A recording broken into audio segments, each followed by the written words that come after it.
if I go in and check that it's set up correctly so I can monitor it as well. My Chromebook is having a fit. YouTube Studio.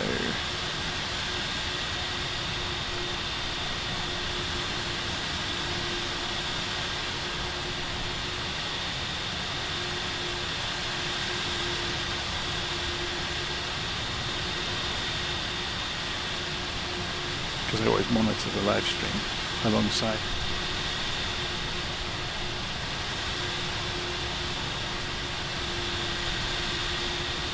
Oh, it actually sends an email.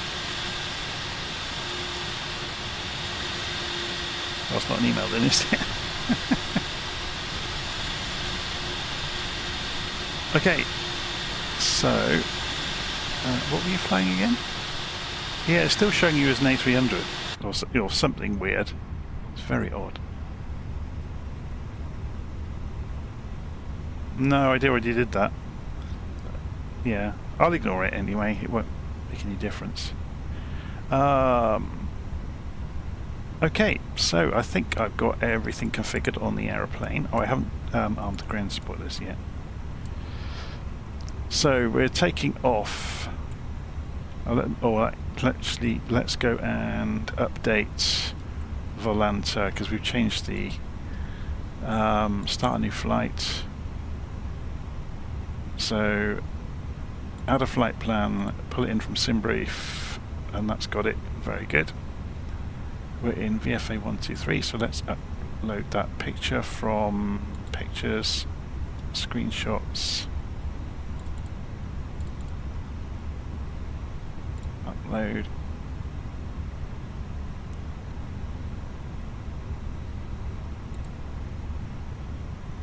We've got Simbrief briefing for the flight plan, so we're going from Karachi to Nagpur.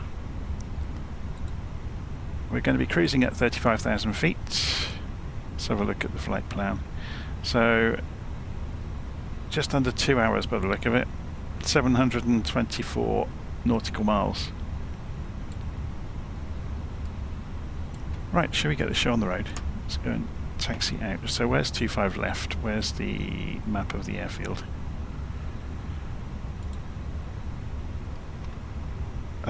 Oh, did I finish doing the flight planning? I didn't, did I? Dango 1C, wasn't it? Add to route. There we go. So I need to double back to go for 25 left. So I'll...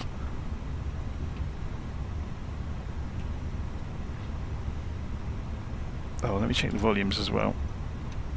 Got so many things running now, it's getting a bit crazy. Okay, so I'm going to turn the sim down. Oh, actually, no, I can't. What I'll do is I'll turn the maximum volume up and open the volume mixer and turn it down here, so otherwise I'll be draining you out. There you go.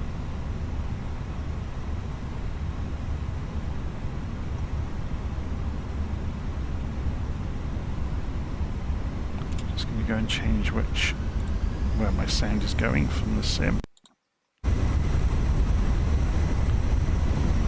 straight through all the airport vehicles.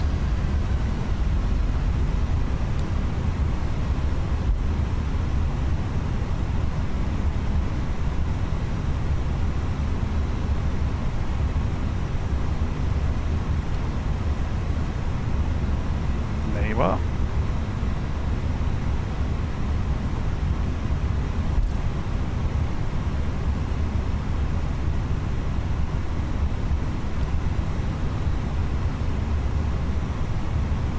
So, let's just straighten the view up. APU bleed can come off now. Engines are running.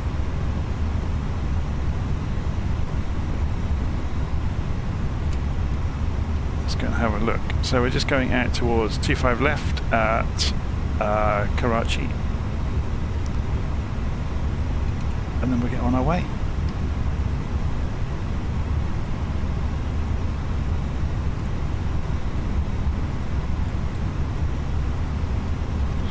Haven't gone and double checked this, so there's dengue. Yeah, it looks fine.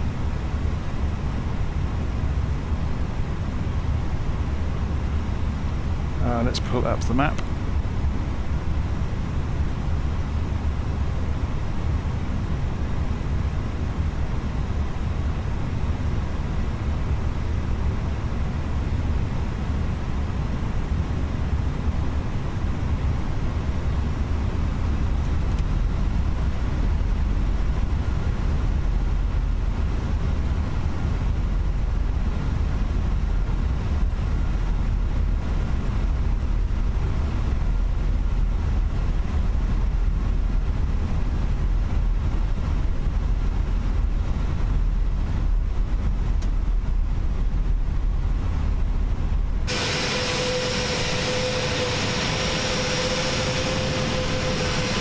A bit misty.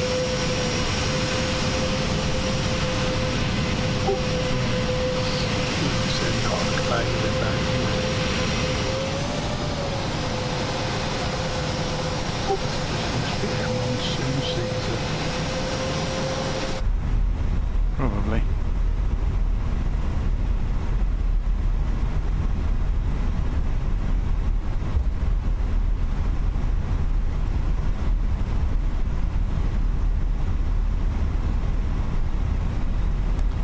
Look at the windsock before we took off.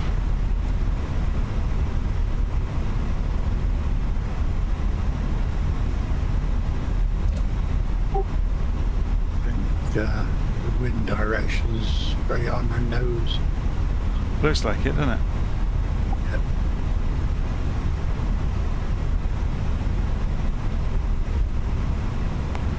Okay, parking brake on for a moment.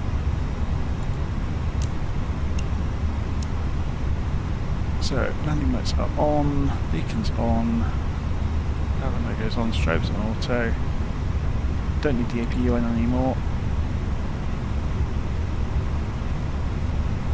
I think we're good. Spoilers are armed. Auto brake should be on max, but I haven't done that yet. Okay. Set the chronometer going.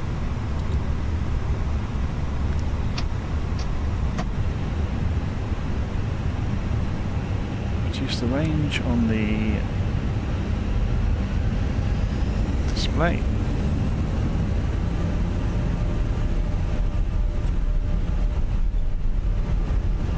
There's an immediate left turn after takeoff then, so I'll probably do that manually.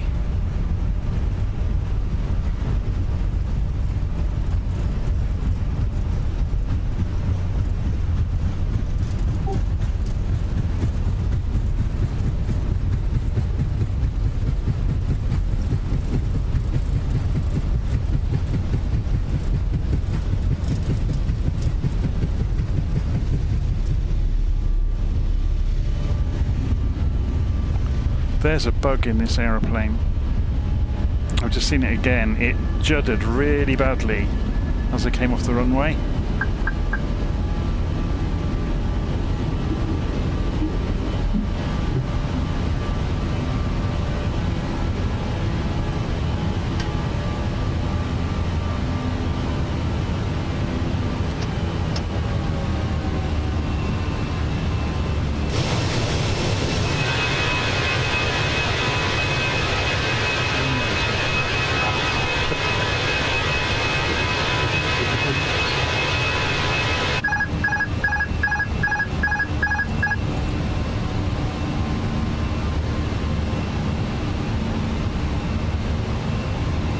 Raise the flaps a little bit too early.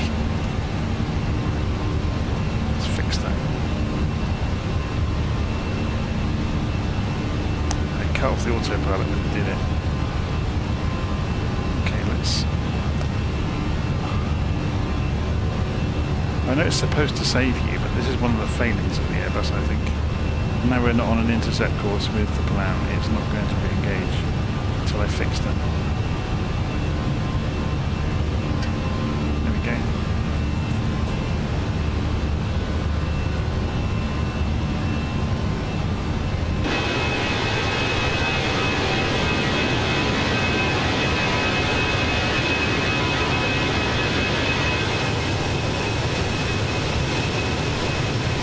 Say goodbye to our misty and foggy Karachi.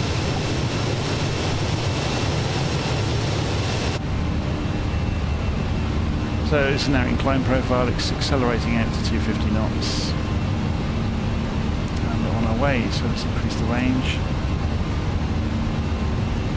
We don't need the ground spoilers anymore.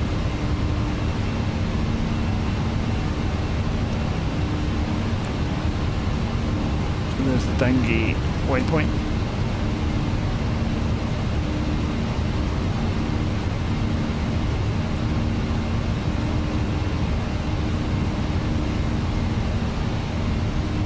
And this hasn't represented this correctly at all, which is quite annoying. What's going on?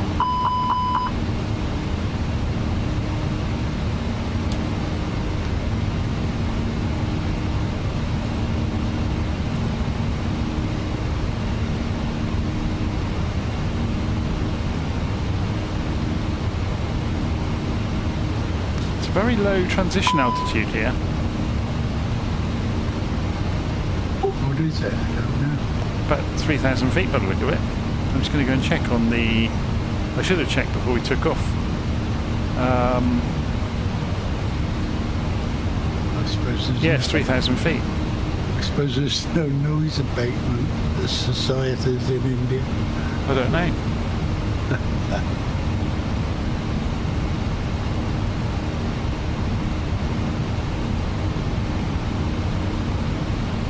But I've seen that a couple of times now on rotation with the Fenix. If you get too fast, it's almost like the plane has a hole in its programming and it starts juddering. Like really badly. And the sound starts stuttering.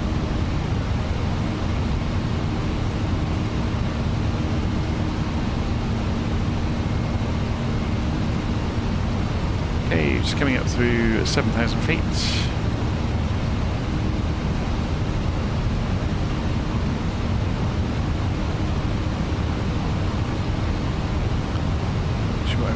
Okay.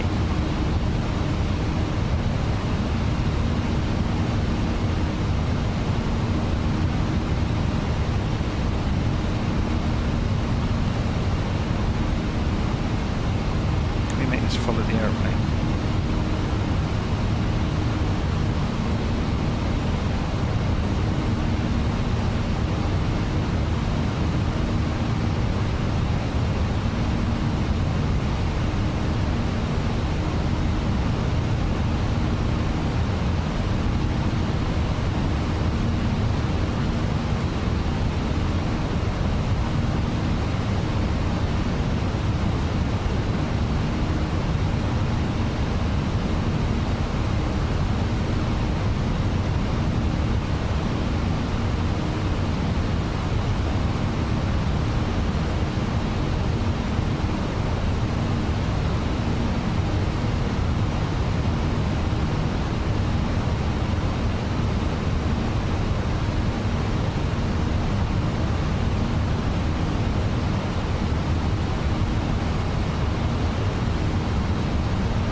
Come through 10,000, landing lights are going off, oops, and retracting them, hopefully, if I can get the mouse onto the click spot for it.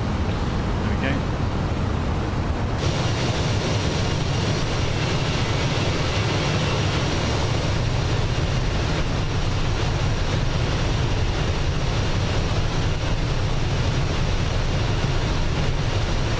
And we're on our way.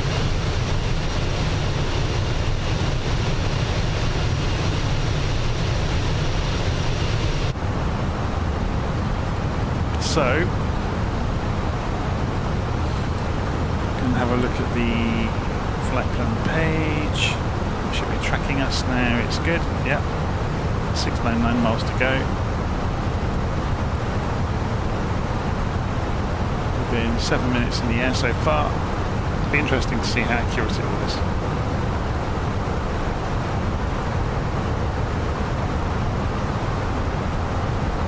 It's climbing very gently. Although I was favouring accelerating out to 320 knots, that's why. We'll just come through Dangi, and now we can climb. So I think there were some restrictions actually, it's going to look.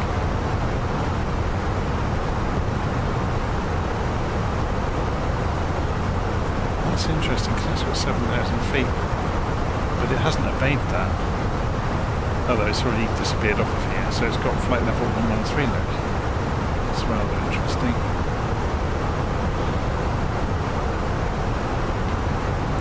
Okay, let's increase the range. Show some more of the flight plan out to the distance.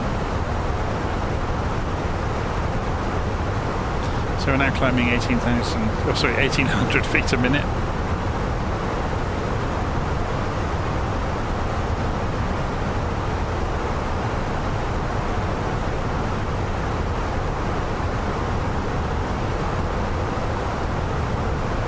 Basically babysitting the aeroplane.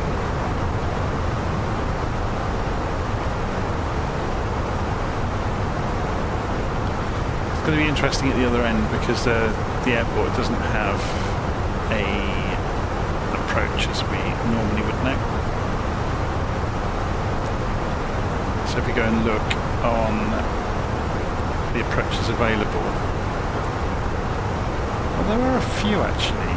So we could come out and do one of these arcing approaches, but let's have a look and see what these look like.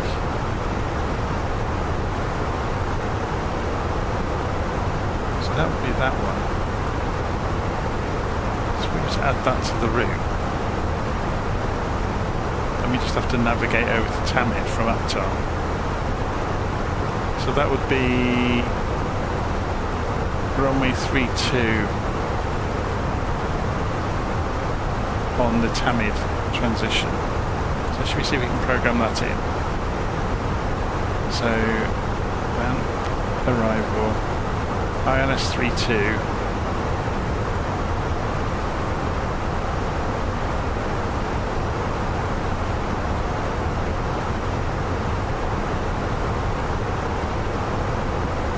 It hasn't got transition in there.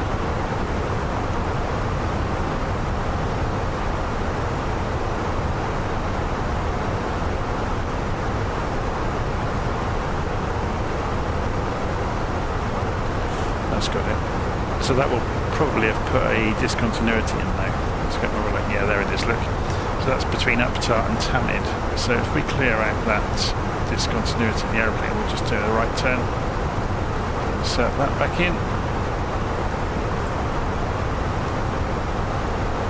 And we'll find out how accurate that is when we get there.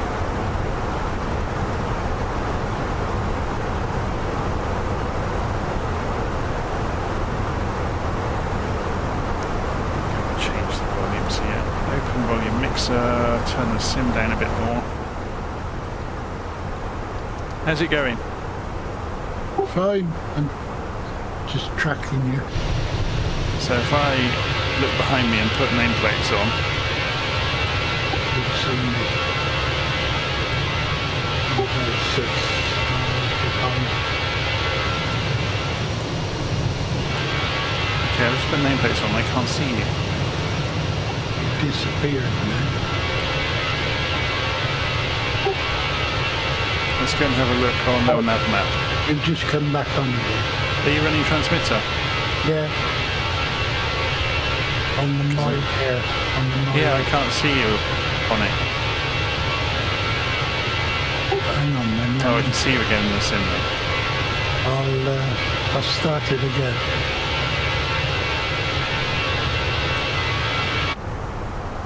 Can you see me now? On LittleNavMap? Oh, I might not have the same pin as you, but don't say what it is over the air. No. Oh no, it's come out. It's come on now. Yeah, I can see you now.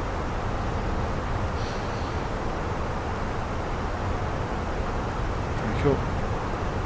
Right.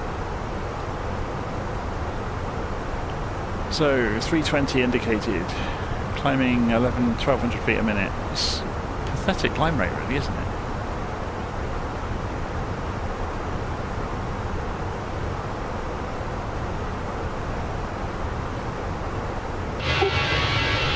Reduce my you know the longitude can climb at about 6,000 foot a minute. You'll be lower altitude.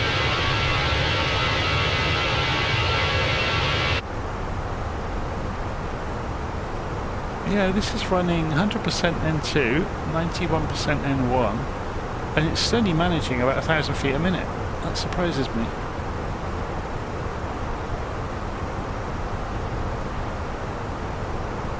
Although it is, I guess it's the A21, isn't it, or A321? It's the longer, heavier one with the same engines and so its performance is poor compared to the smaller Airbuses. Struggles. Overweight. It's all about delivering the most passengers in a timely manner, isn't it?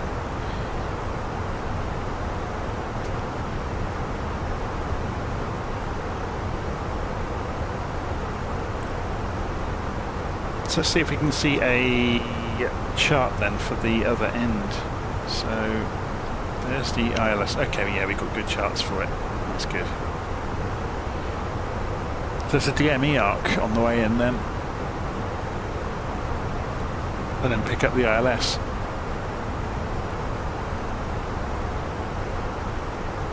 Very good. So there's Nagpur VOR, which you stay, is it 6.6? No. Where's the notes about the DME arc? It doesn't give you radius distance. 15, by the look of it.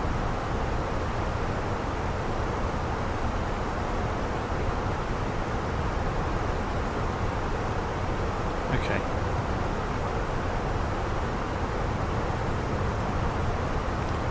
And then it's a 3-degree glide slope, yeah, it's about bog standard. So, ground elevation.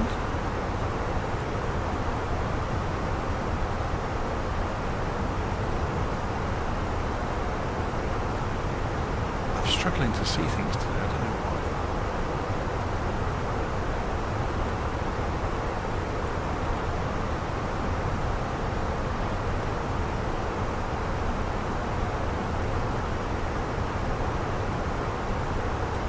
We'll worry about that when we get there. For the moment, we've got this whole trip to do across Western India. So we're just about to leave Pakistan airspace and cross over into Indian airspace.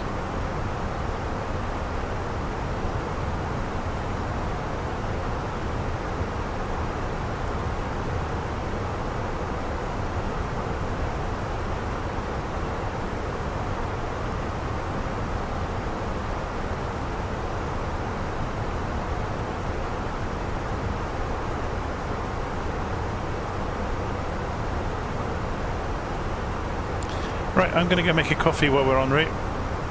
Yeah, Roger.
I'm back.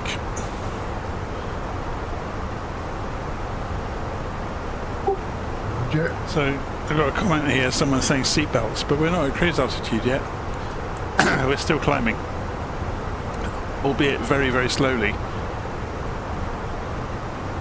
Yeah, let everybody go and have a run to the bathroom. Always makes me laugh with these aeroplanes. Turn the seatbelt sign off.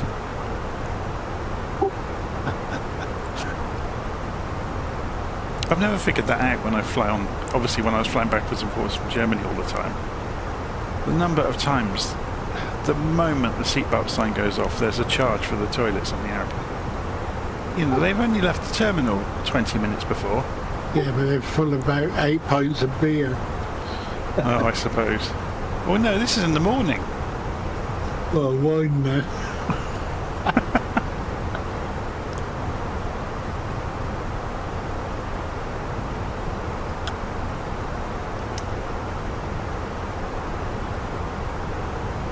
This is the slowest climb to altitude in history, isn't it? I've got that far higher than from where you are. Well, you'll overtake me, won't you? I've reduced it to 1,000 foot a minute. So hoping you'll catch me up.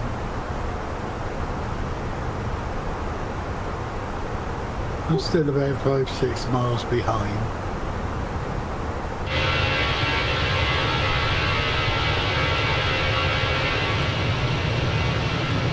Okay, so where are we on the map? Let's go and have a look. Not Simbrief, we want... There's too many things running, I'm getting confused. LittleNavMap, that'll give me the Google Maps, won't it? So about to pass over Kavda and Drabana. So just south of us is Kandagara. And a lake, the Ran of Kutch Lake. So we should see that fairly soon, coming over here.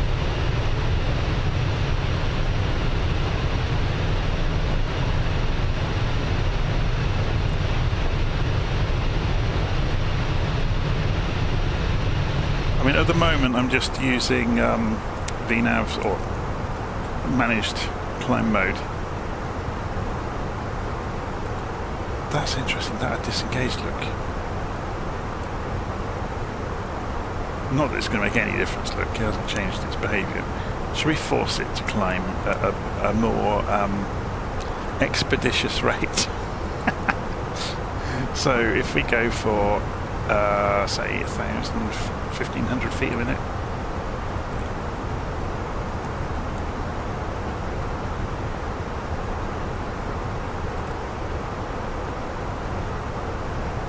So here it goes, and let's go and jam the throttles open to Toga. Actually, can we get it to do...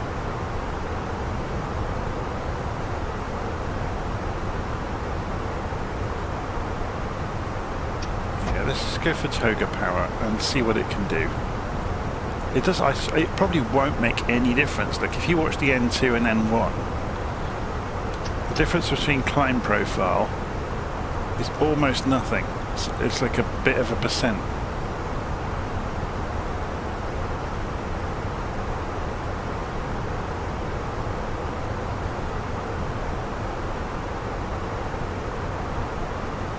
But obviously we can't hold 320 knots, but we'll wait till we get to altitude and then level out and get the speed back.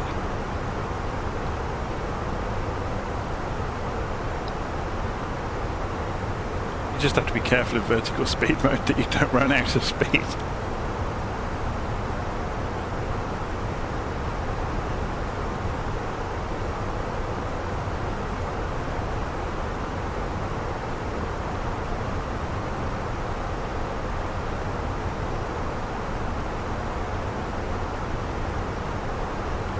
So this is predicting top of climb in about 40 miles time.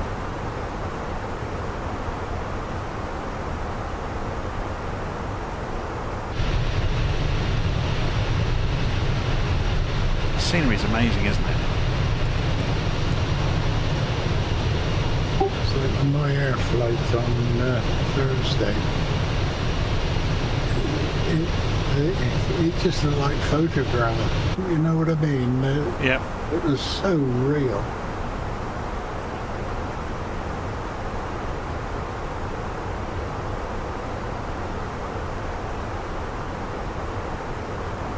Just sometimes the light catches the clouds and it just looks like a photograph, doesn't it? Yeah. I mean, in that, Very good. in that flight, I think we were Ferrari. Right. It was absolutely beautiful scenery. I'm just going to go and turn your volume a bit. It might be me talking. No, it's fine. Quietly. It's better now. Oh, I've turned you up 50%. bring the mic in a bit closer. Wouldn't it be good if people had volume knobs in the real world? Jim accuses me of selective hearing now. Right. Yeah, so anybody watching the live stream, that's my dad that's on with me today. So I went and made a Discord server for myself, just so I could selectively pull people into it that want to take part in flights on the live streams. So it's not a free-for-all, I'm doing it on an invitation basis. I don't know if I'll do it again, but we'll see. I was surprised, I'd forgotten how easy it is to make a Discord server. It took me literally seconds to make a new one.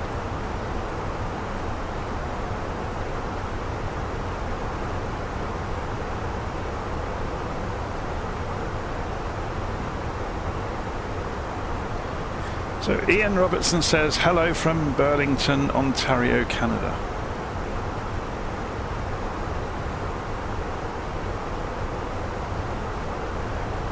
Hello from 30,000 feet over Western India. Let's go and have a look on the map and see where we have got to so far. So yeah, we're in Indian airspace now. I suppose the Canadians at breakfast time. It is. So we're over Gujarat at the moment. Headed towards Nagpur. On this around the world craziness. So we've got all the way from, we started in Oxford and we went through Germany and then went down towards Croatia, then we went down towards Turkey, and then we went to Baghdad, and then we went along the coast of Kuwait and Qatar and Abu Dhabi. Then we flew along the southern coast of Iran and Pakistan to Karachi, and now we're off across from Karachi to Nagpur today.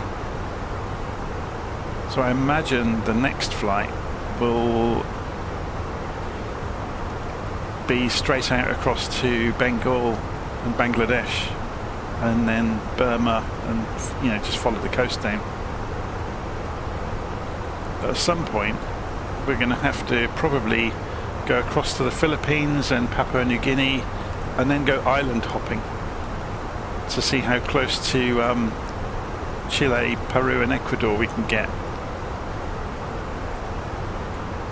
It's going to be an interesting one. There's quite a few islands in the Pacific though, isn't there? Yeah, it's just that it's going to be long legs with not much to see. That's the only problem. So whether we start using the business jets at that point, I don't know. Or some of the old, like the Condor that came out yesterday. Do a 24-hour flight in the Condor. You need to fit floats just in case. Or just seal the doors up well.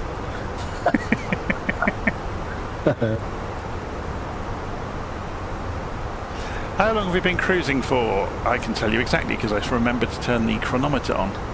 29 minutes we've been in flight for. Well, since the runway anyway. So on the MCDU it's predicting 14:22 UTC to get into the destination, and it's 1300 at the moment, so about an hour and 20 minutes until landing, if we follow. So yeah, we're losing too much speed now. I'm going to put this back onto managed altitude mode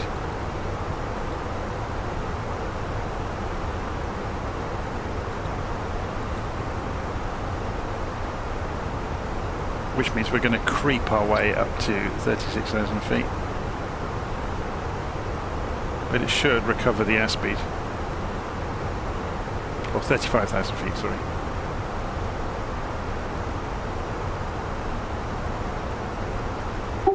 I'm quite a lot higher than you, and I'm at 35. Yeah, I'm only at 33 at the moment. Oh, right. Look at that scenery down below us is amazing.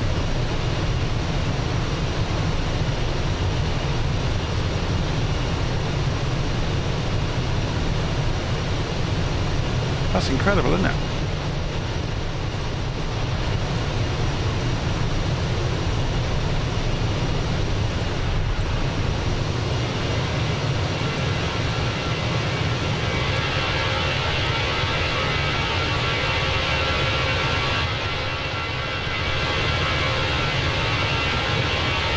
Someone else.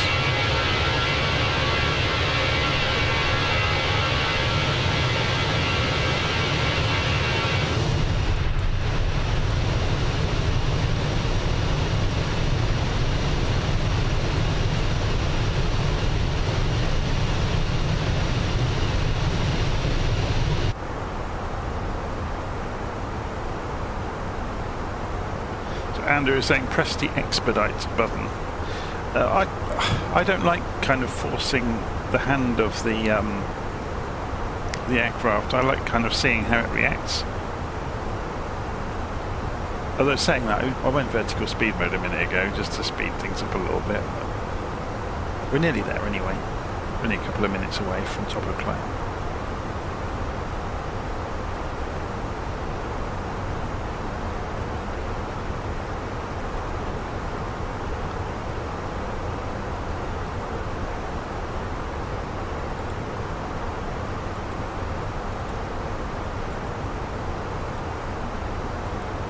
On LittleNavMap, I have you approaching 340. In the sim, I'm seeing you at 356. I'm just coming through 340 now. Sim's showing wrong then, isn't it? I don't know.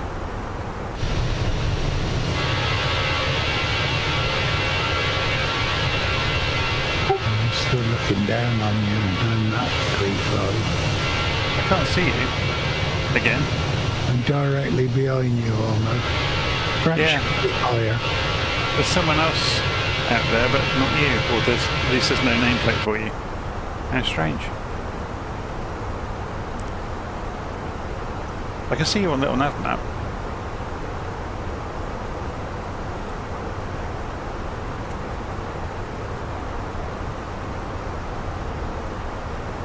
We have a company message. Let's go deal with it. So, message. Atsu. AOC. Receive messages. Yeah, it's the no ADC required. That's good to know. ADC is actually documented in here. If you go and look in here, look, there's a delay allocation card.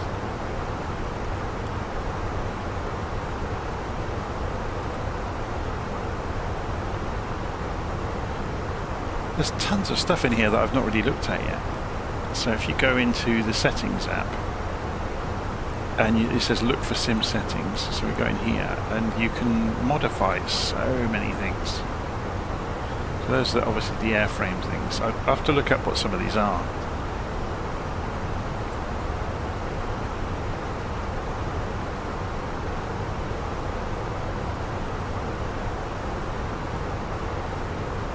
Trouble is modifying. Is it true to life? I don't know. They're supposed to know better than me. Keep adding auto throttles on planes which shouldn't have them.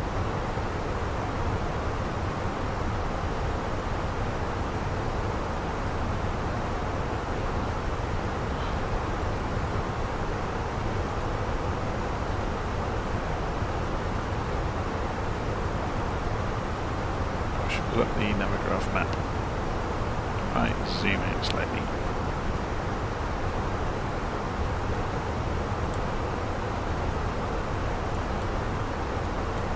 Destination fuel on block below minimum. That's because I was using too much throttle earlier to get to cruise altitude. And we're now not speeding up. How weird is that?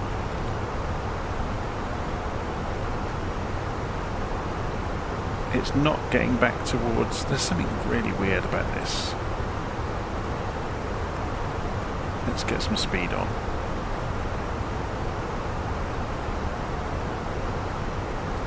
So it's running 96% on N2.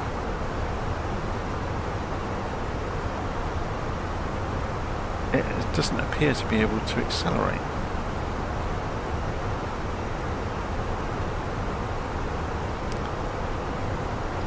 It's just about moving. So if I went and pushed it out to full throttle, yeah, it can't do it, look. I suppose you haven't got your flaps and wheels up. Well, I'm just wondering whether it's gone and reconfigured itself. But the spoilers are up, flaps are up, gears up. I'm going to go back down to 33. Sure, we'll follow. Which would get me some speed back.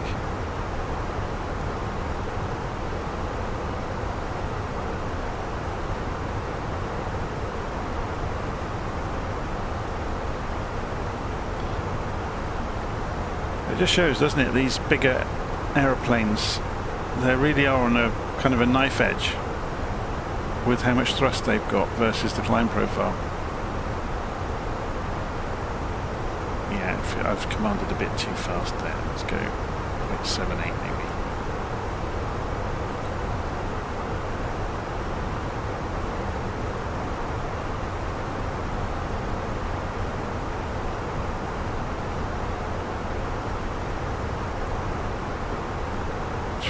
Outside while that's happening.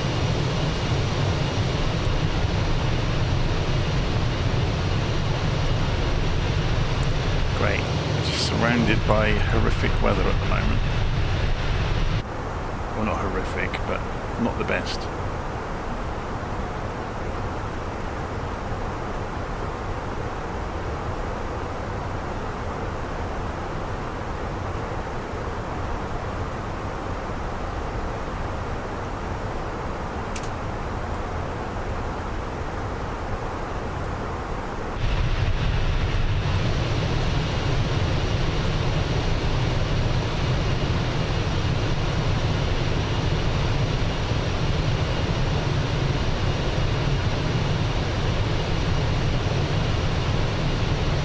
Okay.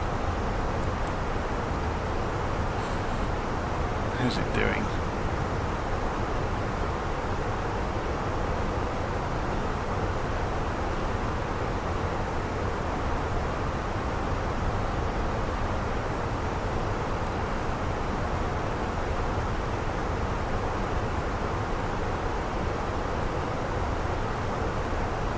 It's creeping its way back towards speed we wanted.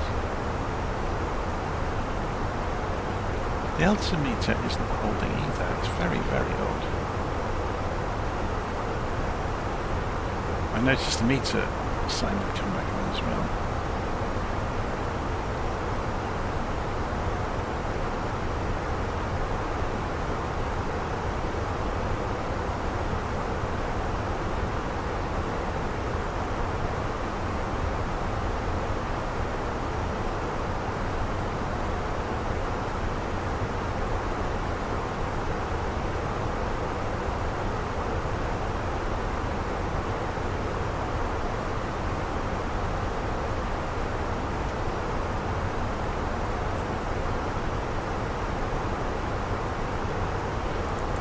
Okay, new cruise altitude, yeah, that's done. So 514 miles to go. estimated 1425, and the warning about the fuel on block has gone away, obviously because we descended a little bit and gained some speed, so the averages are just tipping inside where we want them to be.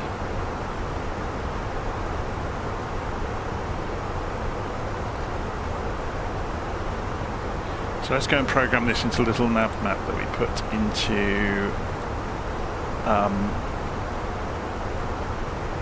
it was the Tamid one, wasn't it? Transition. There it is.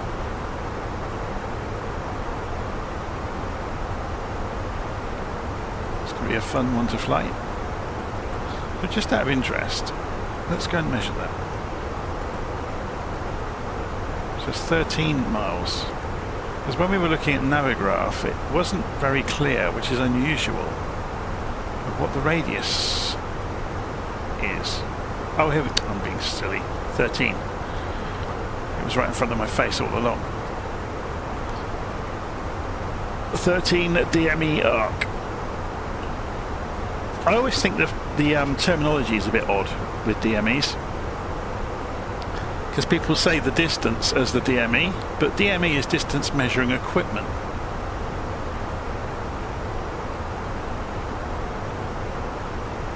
It's a bit like saying we're 15 milometers away.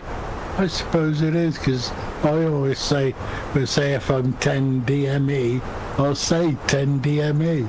I know, but it's a strange way to say things. Yeah. Well, I guess what they mean is 10 miles as measured on the distance measuring equipment. Yeah, I suppose it is. What we need is Emmanuel from the A330 driver. We need to have him on hand to ask him random questions. But I bet some of it is like, you know, even the real pilots probably don't know the origin of why things are set in the way they are. They just are. It's just the shortest or shortened speech to get out what you need to say, isn't it? And well, it's not even that. We see it at work all the time where you'll ask somebody why they do something a certain way, and quite often the answer is because we always have.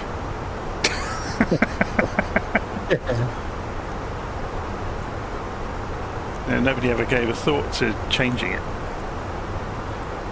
Can you not get this to centre? I guess... Oh, I think I've just done it. There we go. It's staying centred on the aeroplane now.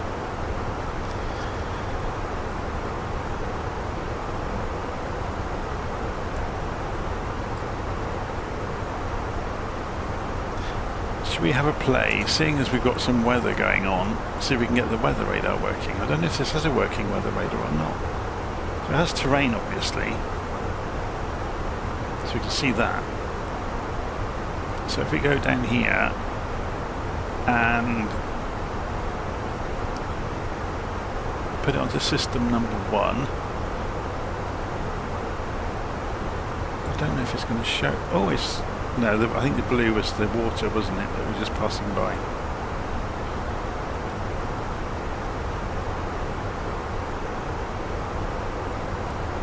Yeah, it's over there, look.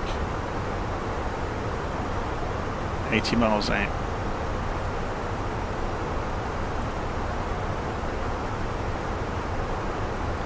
So that's that inlet there that we can see on the weather radar. Okay, so we're approaching, now we're going to get the pronunciation of this wrong, Ahmedabad, probably.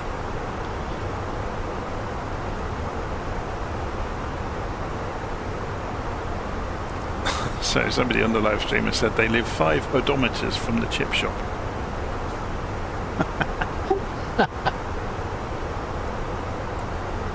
I like that, that's a good one, I'll have to remember that. So, yeah, as measured by my feet. What gets me, you can be watching a film and they come out with a, what is it now?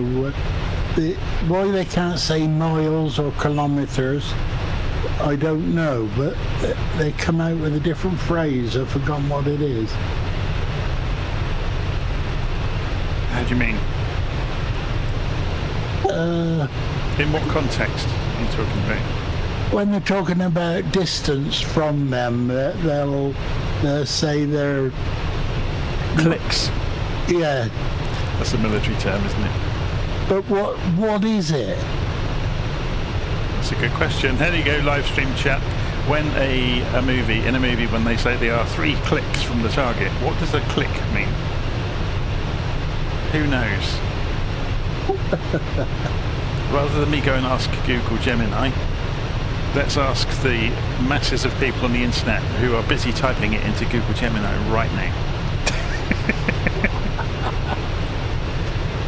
I'm going to do it here. I'm going to find out. See if I can beat them to it.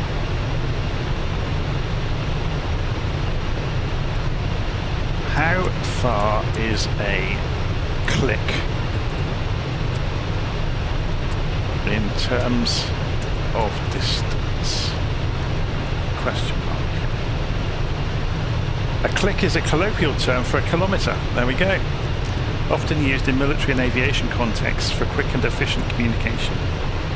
1 click is approximately 0.62 miles or 1,000 metres. So next time they say I'm 2 clicks, they're over a mile. Now we know.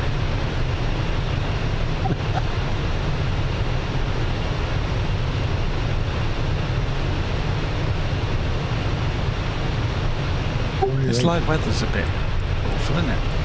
It's not a very picturesque route today, is it? Although, if you look behind us at the sunset, it's pretty awesome. I can't see anything other than like foggy cloud. We're about to lose the sun.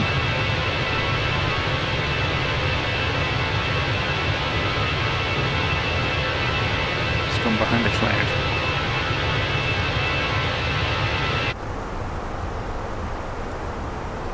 I ought to go and find the dome light then, in preparation for that.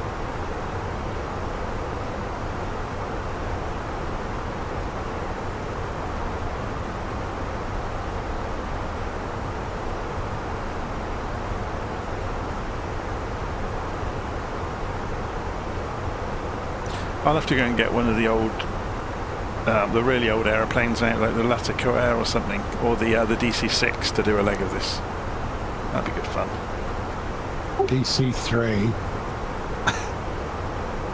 Just use VOR navigation, no GPS. And have a paper map. And a pencil. The only problem with the DC-6 is you end up with post-traumatic stress disorder from watching the engine gauges the whole time. Oh, make sure you don't blow them. Yeah. It has a habit of just, now and again, one of the needles will start to deviate from the others. And you start panicking, looking at all the levers to see what's going on.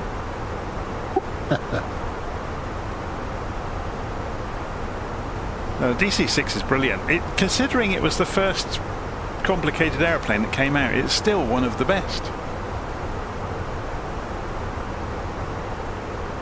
You can do all sorts of things to the engines on it, and they respond as you think they should. It's got superchargers for high altitude once you get out of, once you get up into the thin air. You can inject water into the cylinders as well. It's absolutely incredible what they did with it.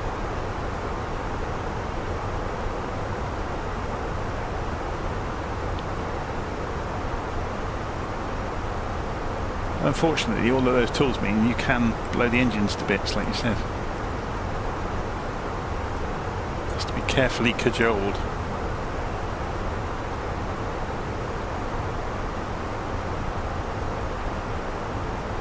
Like every time I try and fly a Spitfire. Oh, and you end up with purple smoke coming out the back within 10 minutes. Oil all over the windscreen. Yeah. No engine. They are a bit of a hand grenade, aren't they?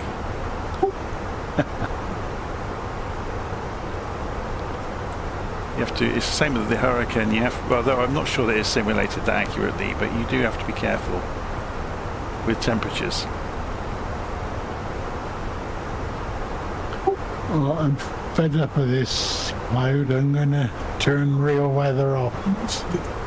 Let's go and have a look on Navigraph and see where the cloud is. So if we pull up the weather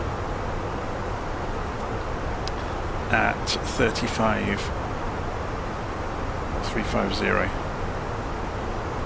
So this is saying we shouldn't have any at the moment. What layers are we showing here? Cloud cover. I've just turned it off and gone for clear sky, and it's still like mist, thick mist.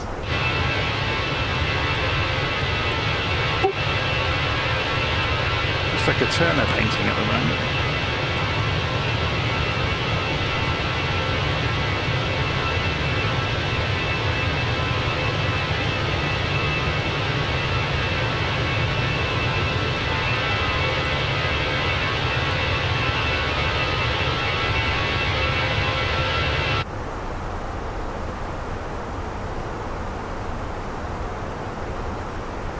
So how are we doing on the fuel prediction? If we go sideways, it will give us the burn down, won't it? So by the time we get to the destination,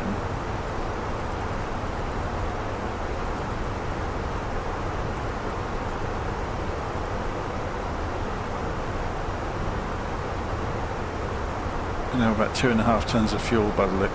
Yeah, about 2.5 tons of fuel, 2 2/3 by the time we land.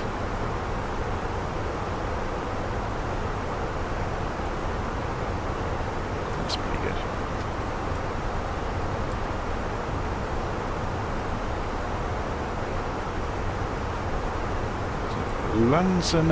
Lanzanaria, is that how you say your name? It says hello, good afternoon.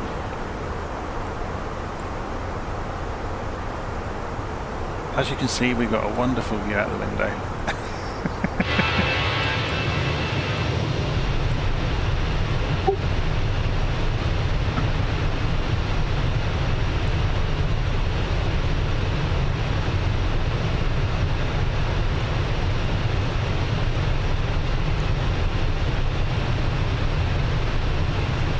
Lanzanaria, okay.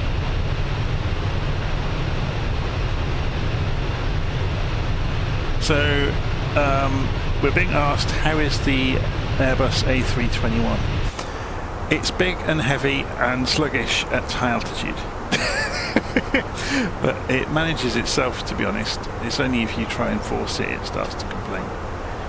But yeah, there was a stutter on takeoff, which I've seen twice now with it. So there's something wrong with it. The sound almost cut out and it juddered badly as I rotated off the runway. It was like, yeah, it was, and it wasn't just, you know, it wasn't a flying thing. It was an actual problem with the sim, with this aeroplane. So I've seen it more than once. But other than that, it's brilliant. I still prefer, I think, the 727, but I think that's purely because the 727 is like having a bag of spanners and sellotape.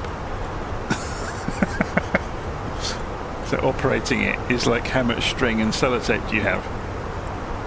And how many hands have you got for the switches and knobs running around the cockpit, pressing and pulling things like a lunatic? This is going to be dark by the time we arrive, isn't it?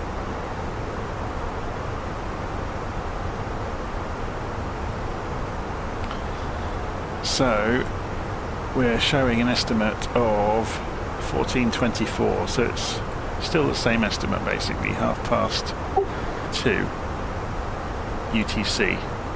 So in about an hour we should get to Nagpur, wasn't it?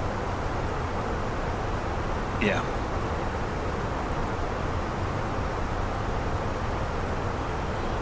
So with that in mind, let's go and draw a range ring in LittleNavMap just to give us a bit of reference. Add a range ring, 100 miles around Nagpur. Can we do that in the FMC as well?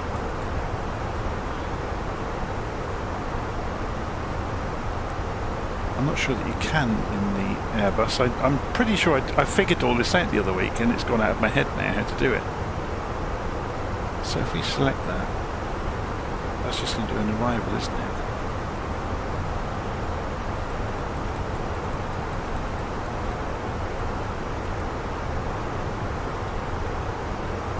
So if we then choose a waypoint and go fix info, then we can put fixes in. Okay, so let's put a reference fix in of Van P.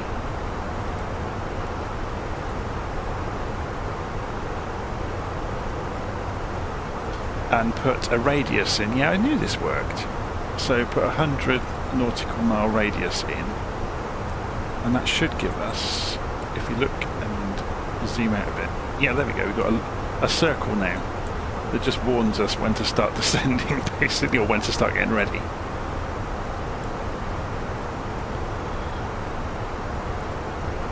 Cool.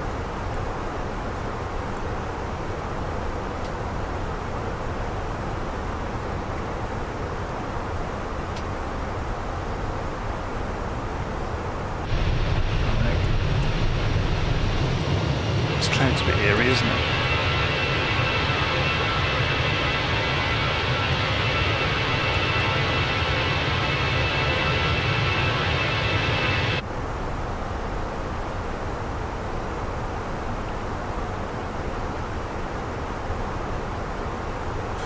So we got some time. Let's go and have a look at the runway, or the. Actually, let's do this in Navigraph because it's prettier, isn't it? So we'll pull up the ILS chart for the destination. Let's make this 100% so we can actually read the thing. I'll turn the weather off for the moment. That's a good point. We need to go and look at the weather forecast at a destination. I think it's going to be horrendous. But it's got ILS, so it shouldn't be an issue. I've forgotten what I came over here to look at. Oh, the frequency, 110.3. I was just going to go and double check it. So now if radio, it hasn't programmed it.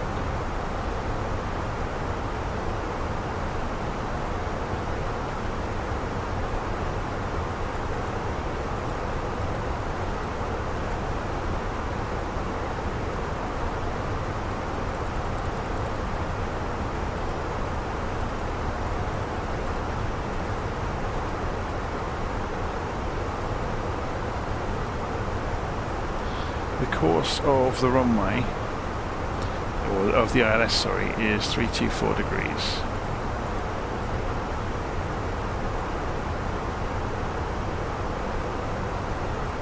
Interesting. Why will it not allow that?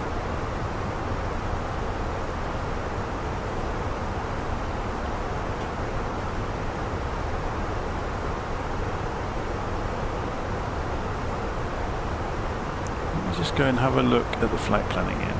Come back in here. Arrival. ILS 32 with the Tamid transition.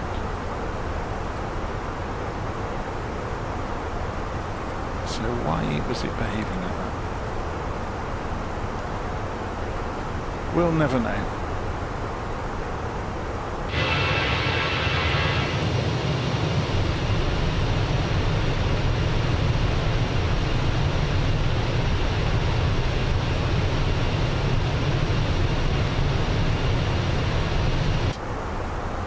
Are you still back there?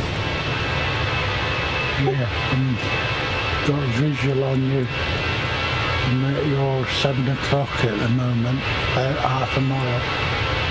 Yeah, I can't see for some reason. It's being odd again. Okay, so we've got the airfield in sight on the navigation display now in the 300-mile range, or 320-mile range. I'm in the Southeast Asia, I don't know if you are. Yep. You were on there earlier, it's just flight sim being a so-and-so, isn't it? So with this getting darker, the screens won't need to be as bright, so let's go and dim them down a bit.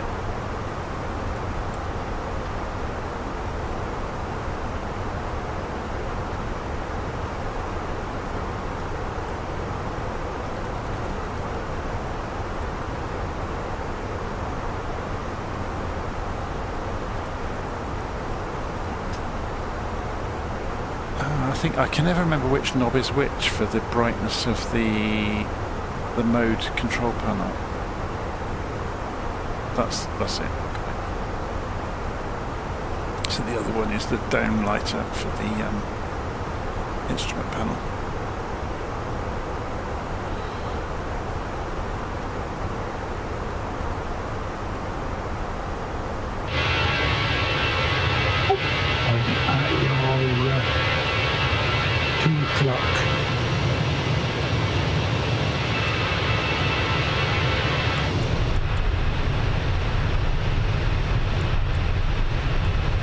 Yeah, I can't see anything. It's bizarre, isn't it?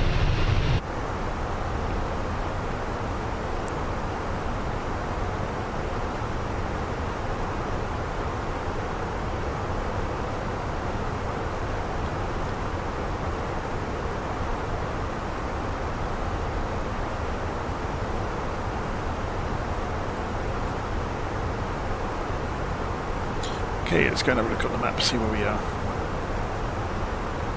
So,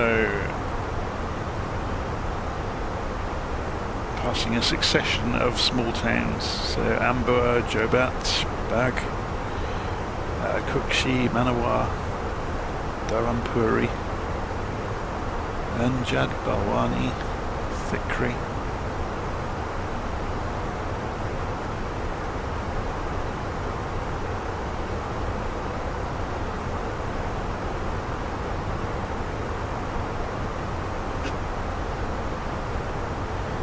Edging our way towards Nagpur.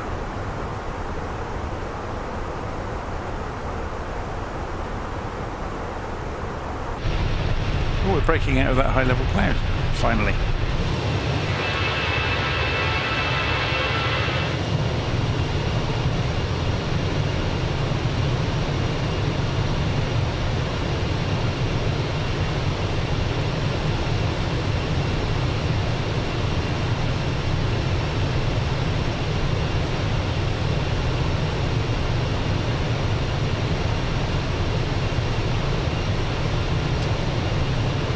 Going to be a nighttime landing then at Nagpur.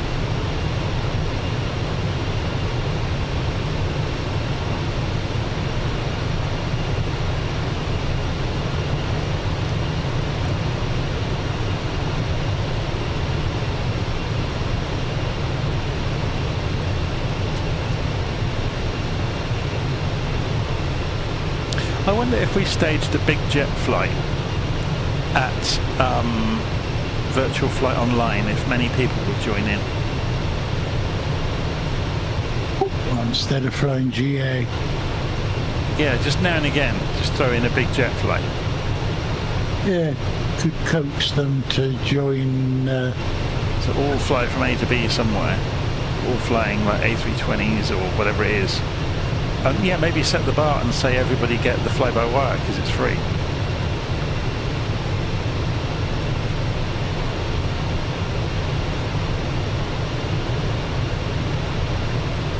Wouldn't it be funny though if you saw 40 or 50 A320s descending towards an airport?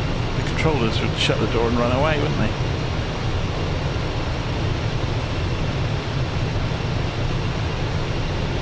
Maybe I'll put it forward as an idea, so what does everybody think about I'll throw an occasional big jet flight into the calendar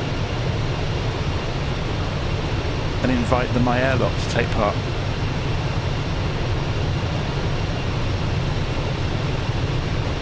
Then, because they'd be the best people to answer questions, wouldn't they? The likes of Fabio and Jeff and Roy. Be quite a knowledgeable bunch on there.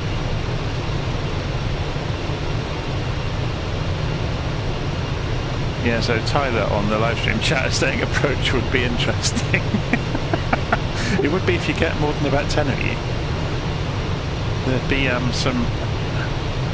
Well, it depends if you. I guess we wouldn't do it with control because that tends to scare people away, unless they're really interested in talking to a controller.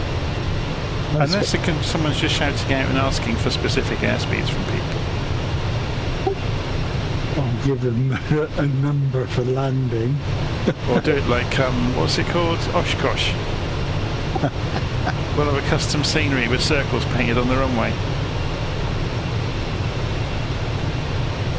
Or go somewhere that's got lots of runways, like Denver maybe.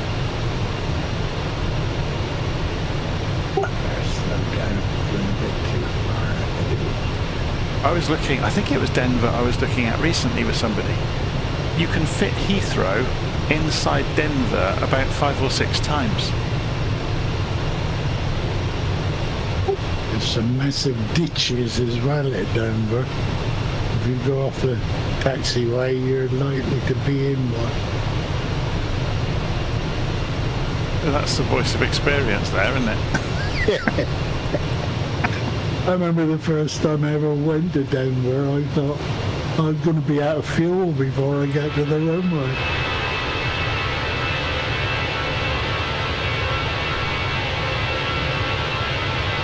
I mean, the one runway at Amsterdam is quite a way, but yeah, Denver... Denver's on a whole different scale. Let's pull it up on LittleNavMap for anybody on the live stream that hasn't seen it. So we'll go over to the US. Just going to test my... so there's Colorado, there's Denver. Here it is, look.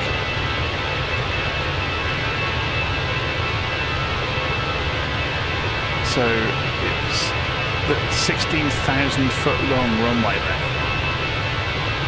12,000 foot runway, because it's at high altitude, the airfield. But basically, each pair of these runways is about the same size as Heathrow. Well, it's bigger than Heathrow, because the runways are much longer. So you can fit Heathrow in there, and over here, and over here.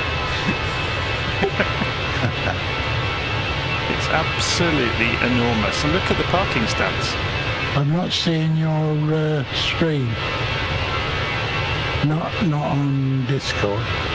Oh, I'm just sharing it live on the internet. Hang on a second. I'll go live here. Share screen. Start one. Go live. Can you see that? Yeah, that's better. Yeah, so Heathrow will fit in between those 2 runways.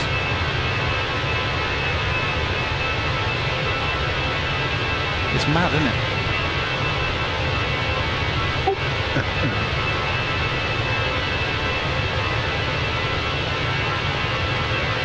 Right, this is getting properly dark.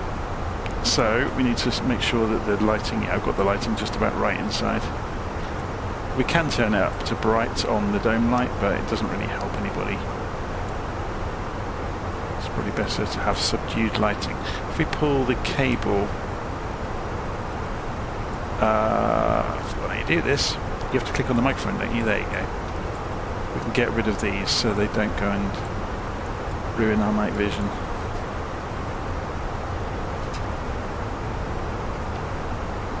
I'll tell you another big airport as well, Anchorage. Yes. Yeah, it's at Ted Stevens. Yeah. Yeah. You've got the lake there for water. Yeah. So, suddenly got dark outside.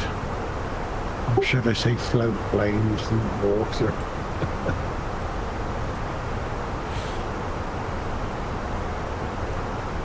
So when we come through 100 miles to go, it should be fairly straightforward to see what we're doing. You can see if I go and put this onto plan mode and reduce the range down to say 40 miles and then scroll through the legs page, there's Tamid. So let's increase the range on this ever so slightly just to see this, and then we can go, yeah, bring the range down again. There's the arc.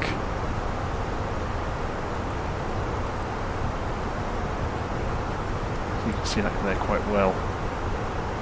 So it should follow it all on its own then. We don't have to really do too much.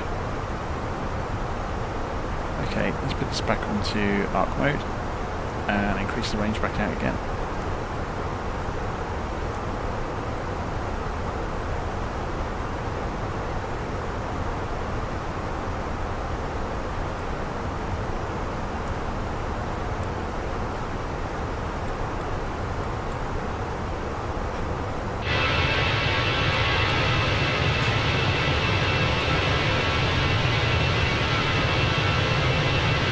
So what's your favourite aeroplane in the simulator then?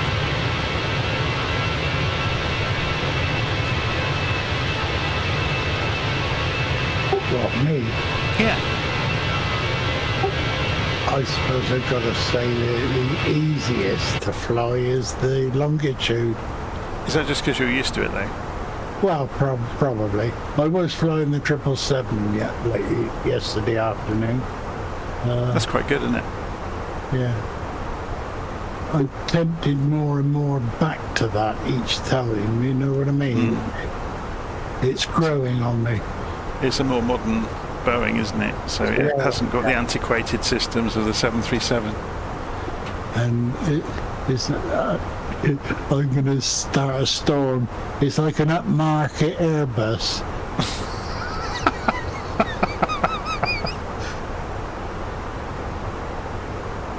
Right, be old-fashioned now, really. Yeah, the 777's been around for 20 years, isn't it? Yeah. But I mean, after flying the PMDG 737s, and that's from the 600 right up to the 9. Yeah. It is something different. Yeah. Do you know what PMDG are working on now? Next? I think it's the 747 again, isn't it? I don't know. I think so. Whether they'll do some of the other 777s, I don't know.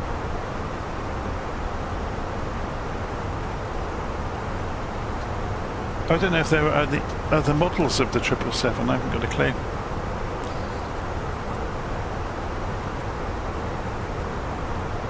I know people keep hanging their liver out for a 757. I'm not quite sure why. I think it's more versatile, different airports. Is it the 757 that can do the incredible ranges? I haven't got a clue.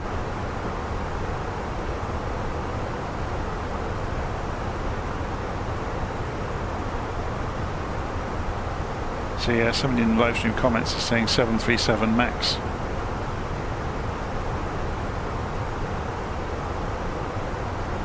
Take your life in your own hands flying in that, don't you? That's what I was going to say. Is that the one that's got the special autopilot mode that puts you in the sea?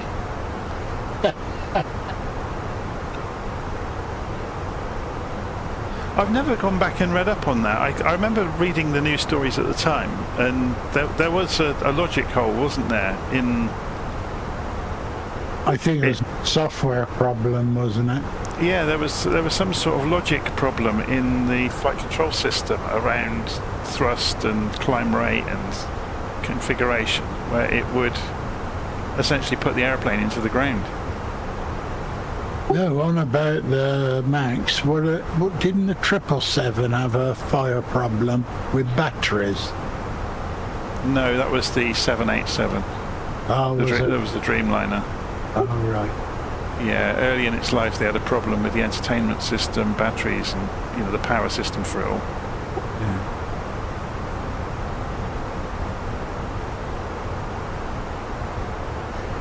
So Owl in the live stream comments is saying they said they will release the MAX in the middle of the releases of the other 777 versions. Oh, interesting.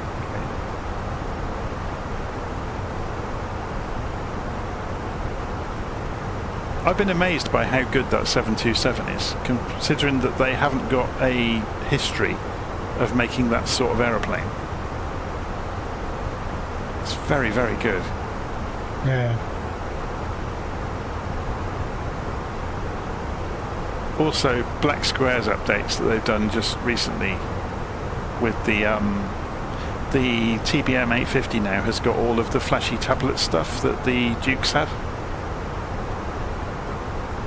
So you can see, the engine monitoring system, and you can see the cabin pressurization or control system. Yeah.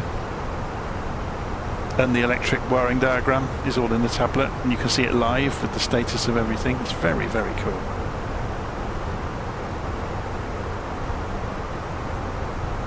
So Tyler in the live stream comment has mentioned about the astronauts stuck on the space station. Because that's down to Boeing as well, isn't it? The Starliner.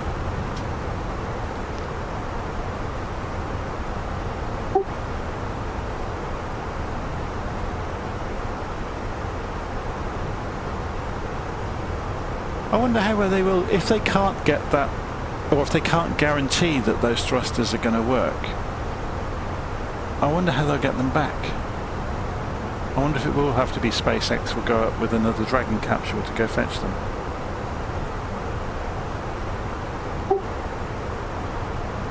I wonder if how much oxygen it carries.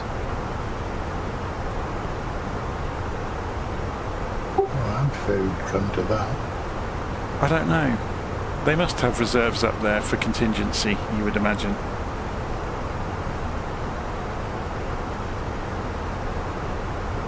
And they've got automated, non-manned rockets that take the supplies up. Because I think a couple of the recent Dragon capsules have been unmanned ones. That just, they take supplies up and bring rubbish back.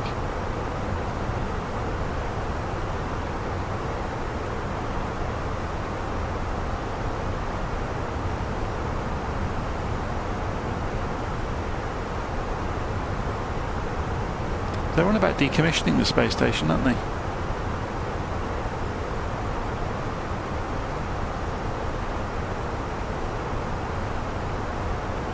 think one of the plans is to go up there with, one of the prospective plans, not an actual plan, is to go up there with a SpaceX rocket of some kind, attach it to it, and do a deorbit burn on the entire space station and burn it up. Yeah. Talking about other aircraft, I wonder what's happened to the Avro, the RJ. They keep putting updates out now and again. It's just complicated and big, isn't it?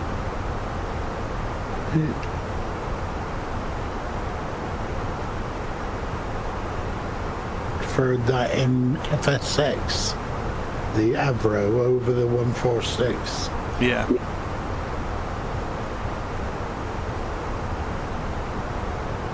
Is that just because of the guidance system was better, or what? Well, it was easier to fly because it was a newer system, wasn't it? Yeah. I don't mind the 146. I think it's quite straightforward, but then I like that sort of aeroplane. Yeah. There's a few systems in the 146. I watch your videos and I still don't understand what they do. Yeah, I just need to go and answer the door a second. I know.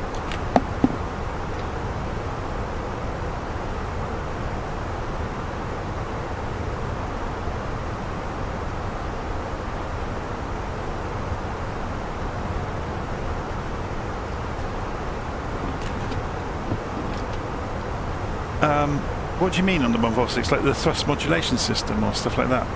Yeah, and there's other things as well. I've never got my head around them. I think it's better than, the Fokker F-28. Well, I know the plane you're on about, but yeah. I wouldn't say I know how to fly it. The 146 is more flexible than it because you've got that split mode on the VORs. Also on the nav radios. Oh yeah. Whereas the Fokker doesn't have that. So you can only ever use the one radio for guidance. Yeah. It's quite limiting sometimes, especially if you're playing gymnastics. If you don't have GPS and you're doing gymnastics between different nav radio stations, it's quite useful to be able to use two independent nav radios. with I 2 know. independent HSIs. See, that was the favourite way of Ian doing ATC when we were on Southwest Flight Sim. Yeah. He was, it was all radio navigation, Right. and you were forever jumping frequencies, you know.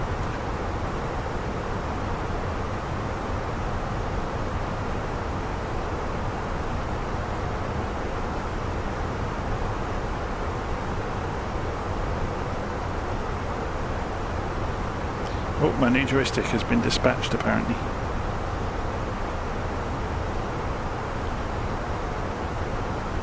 Are we going to have a box opening session? Oh, I don't know. I'm kind of, there's part of me that's thinking, oh crikey, I'm going to have to go and redo all the profiles. I'll do them one at a time. I'll start off with a fairly generic one. I've only got the one. I don't know, like such as yourselves, why you need so many. To map the throttles correctly so that their full throw works as it should on each aeroplane type. That's the only reason I've got lots of profiles, is for the throttle quadrant. And quite often, because of this Thrustmaster Airbus quadrant is wired up very, very strangely, things like the Boeings don't work with various switches, so you have to turn them, you have to disable them specifically for those aircraft. Yeah, the criticism I had with that Airbus throttle unit was the reverse indent wasn't good enough. No, it works fine for me.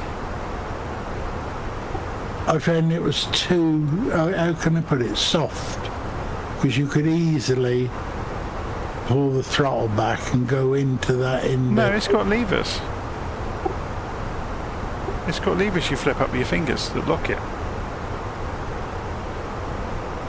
Well, the version I had, because I ended up selling mine and buying, going back. Oh no, you had, you just had the stick, didn't you? Yeah. Yeah, you didn't have the quadrant. Oh yeah, sorry, yeah, yours. Yeah, the stick has just got this tiny little throttle on it. Yeah, it's a bit rubbish, and I've disabled it. Yeah.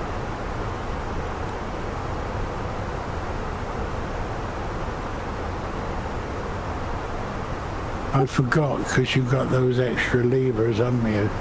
I have. The full kit. So yeah, the Airbus quadrant is great when it works well, but it only works well on an Airbus, which is why I've gone and bought this new joystick. So I've got an, is it called an X56? Yeah, it's on its way. It's good quality. I got the throttle unit and the joystick. Apparently, I think you plug the throttle unit into the computer, and the joystick plugs into the throttle unit. Yeah, it's very popular. But it did. I looked at several of them, and it looked to be the one with the best build quality. So I'm just looking at this route now. We've got 10 miles. So okay, so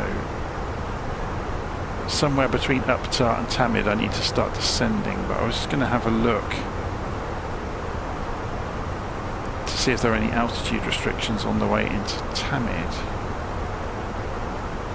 Let's have a look on the FMC and see what it's got. So go flight plan. So it's saying stay at high altitude, and then it will start descending after Tamid.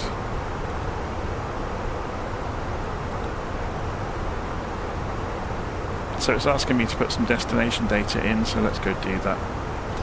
So next. Oh, sorry, wrong page. Next phase. QNH at the destination. What's the weather going to be today then in Nagpur? Let's go and have a look. Oh look, our secondary is Pune. Interesting. Okay, Nagpur. Open airport, weather. QNH 1003.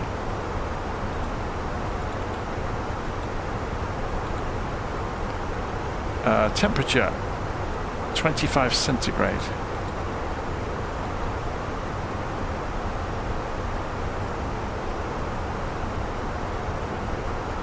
So we can load config.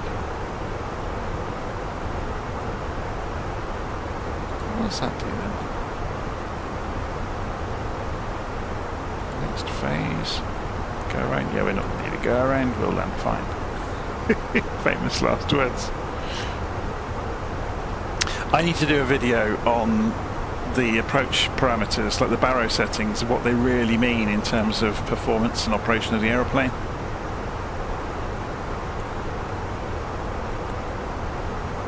Okay, let's bring the range down now. So 33, what's the airfield elevation at Nagpur then?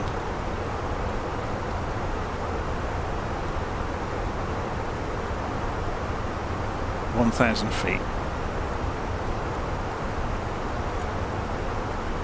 And I just looked up the weather, isn't it? 1003, I need to keep that in mind for when we come down through the transition altitude. What is the transition altitude? 5,000 feet on the way into Nagpur. Does this give any guidance for altitude on the DME arc? So it wants us to be 220 knots on the way into the arc.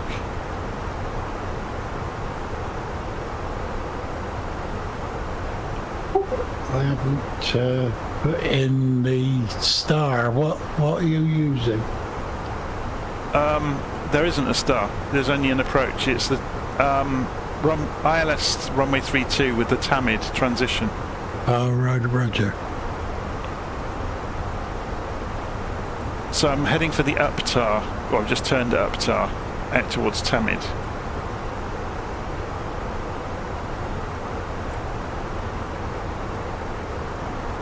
So let's start descending.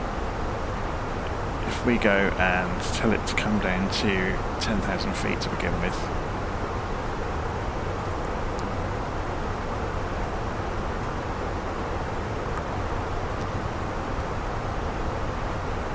Then we can deal with whatever we need to deal with on the way. It's got suddenly very, very dark out there, hasn't it? Like properly dark. Can't see a thing.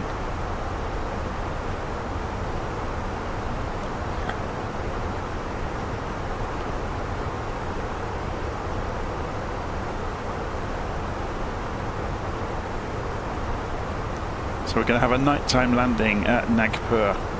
So we'll have to make sure to make it a bit more fair for people that from that part of the world that we take off next time at breakfast time in the sim to see the location and surroundings, because all we're going to see tonight are the lights of the runway.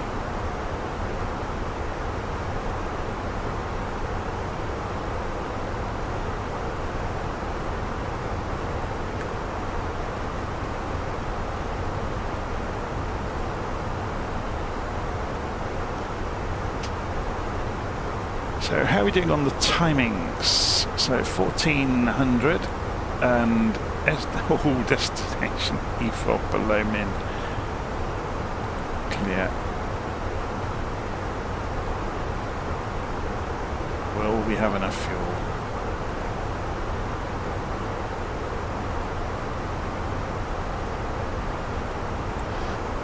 Let's pull up the fuel page on the eCam screen and have a look.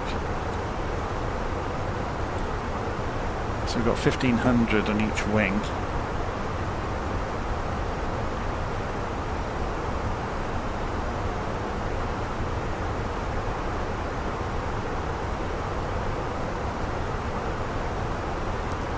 And if we go and look at the flight plan page and go sideways, we'll get the prediction on the fuel burn down. No, we're going to be fine. I don't know what it's complaining about.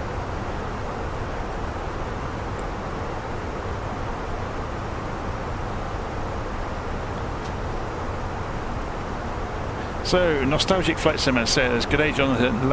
Late night back here in Oz. Suits the flight. Always love catching your live streams."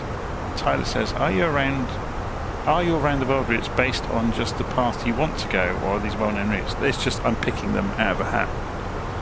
I'm literally looking at the map and thinking, we want to go east. Where do we go next? So I guess next time, I was saying earlier, we'll probably head from Nagpur out towards Kolkata, and maybe into I'm not sure. I'll have to do a bit of research. I guess the overall aim, though, will be to come down through the Philippines and Papua New Guinea, and then go island hopping to cross the Pacific. The other way to do it, I guess, would be to go up through Japan and skirt the edge of Russia over towards Alaska,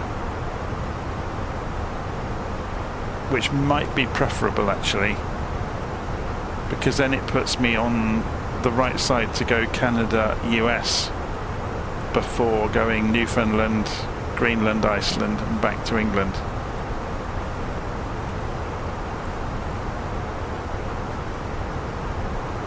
But we'll see. It's a long way away yet. So we're descending down. I've started descending already, obviously, so we're down below 30,000 feet already. Making the left turn at Tamid very soon, so keep an eye on the flight directors. They'll suddenly kick left in a moment.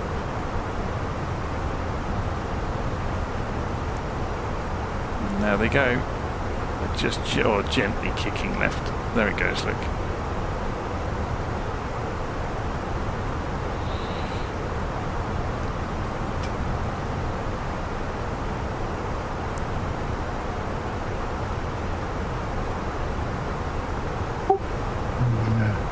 Reach the approach plan before you, I think. I won't be surprised, because you've got a much higher performance aeroplane than me. Where's LittleNavMap? There you are, you're cutting in across, aren't you? Yeah. Yeah, I'm joining that. That's fine, don't worry. That track between it and Tamid down towards the DME arc. Yeah.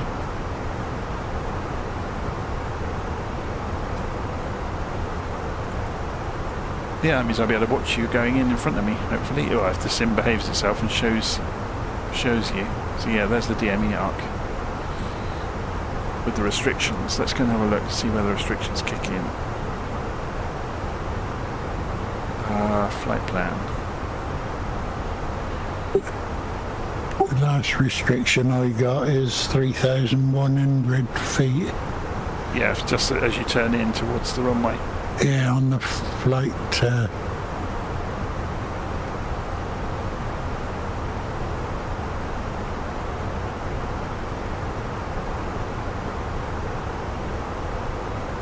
This is the first leg of the round the world trip where I've done it in the big jet. I've used a business jet, I've used a big jet, I've used a couple of prop planes. I'm trying to, work around using all sorts. People have asked if I'll do a leg in a helicopter. That'd be a short leg. Yeah.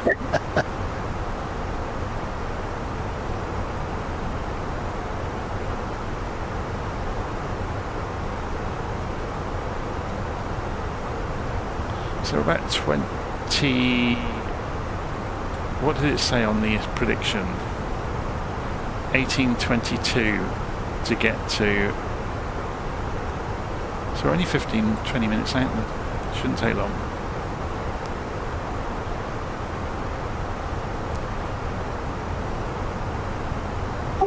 Pitch black, that's the thing. It is. It's absolutely dark as night outside. Well, there's no moonlight, but it like No, that. it's absolutely pitch black, isn't it? Yeah. Okay, so managed altitude mode has just kicked in, and there goes the descent profile below me. So should we help it? Give it a little bit of spoiler.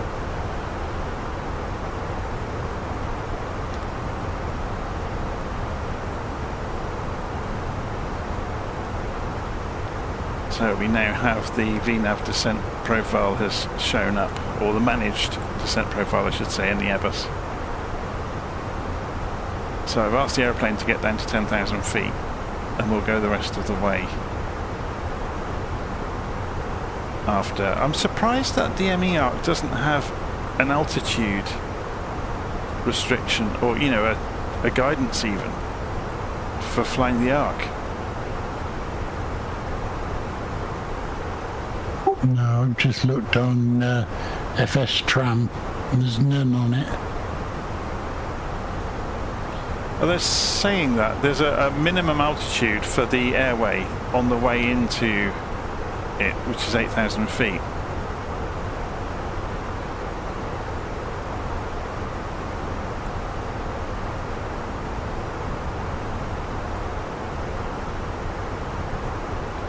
Which is probably more obvious on... yeah. Of course, I've got AI planes turned on with the FSLTL. So from 8,000 to 46,000 feet. So we have to stay above 8,000 basically until we get to the arc. Yeah, that's what I'm planning on.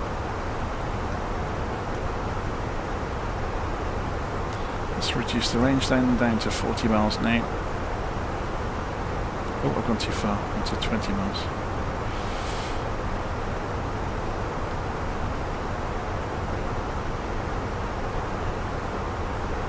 I cheated and altered the time of day to dusk. It's cheating, man. I want to see what I'm going to hit.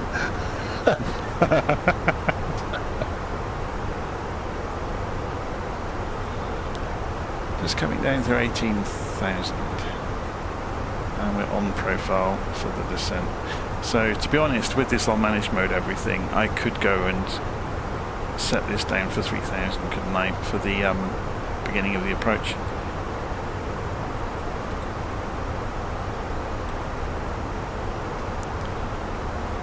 And I just need to manage the flaps and the gear and everything and the lights on the way in. Should be fairly straightforward. So 235 knots I can go setting 1 on the flaps. 215 knots setting 2 and 195 setting 3.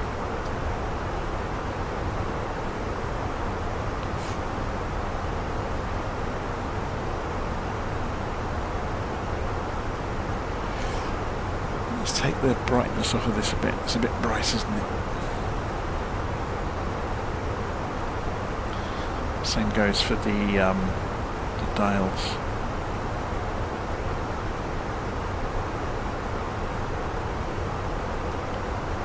And the screen over there.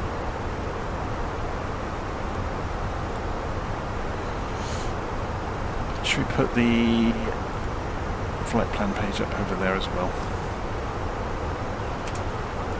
Okay.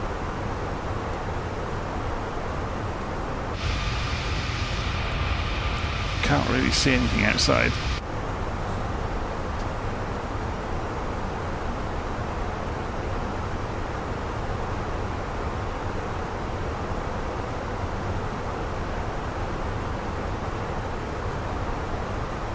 Just changing course on the arc.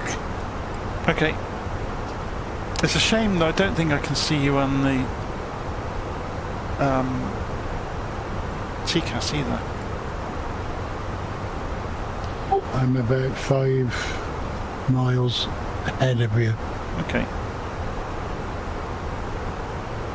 So it's coming down to 13,000. So I'll use the spoilers to expedite slowing down in a moment. I'm still really going over speed. Not over speed, but too fast for the approach.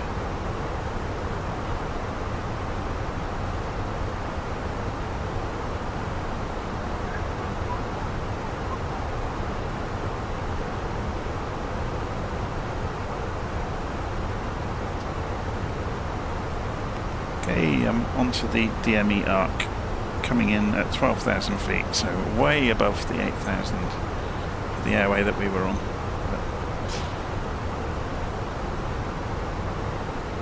So let's go and drop the range to 20.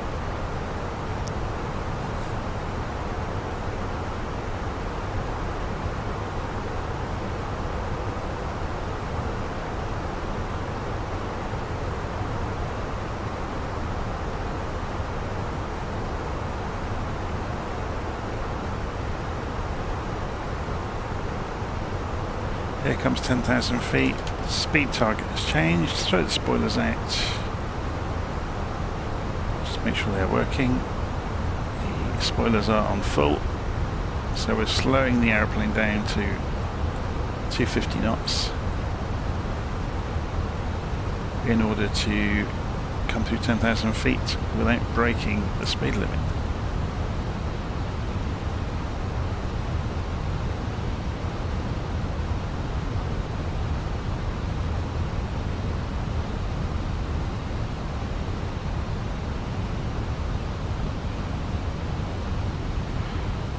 Spoilers can come off, and the aircraft will start descending. The landing lights can come on. Now we're below 10,000 feet.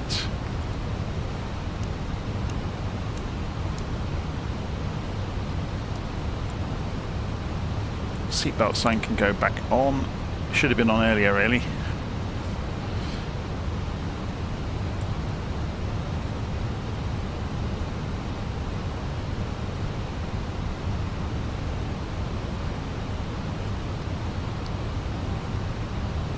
So we're below profile at the moment, which is interesting. Not much below it, but it's interesting that it's not tracking the descent profile. But it is on managed mode. And it's saying, yeah, descent for altitude.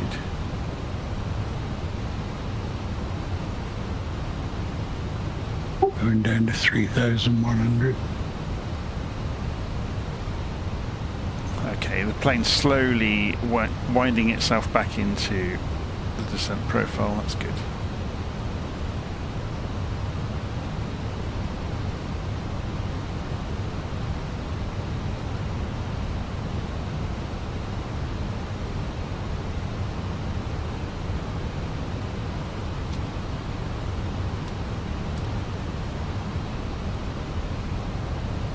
Just giving it a bit of help with the spoilers again.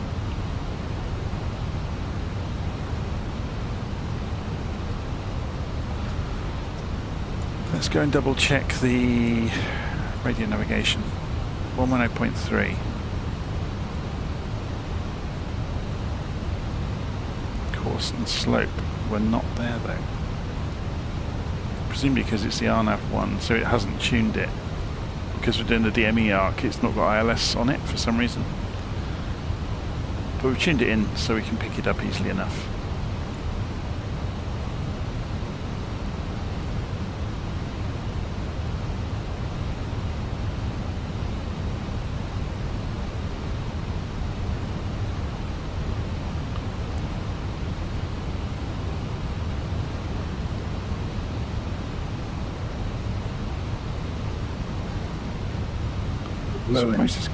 Slowing to 180 knots.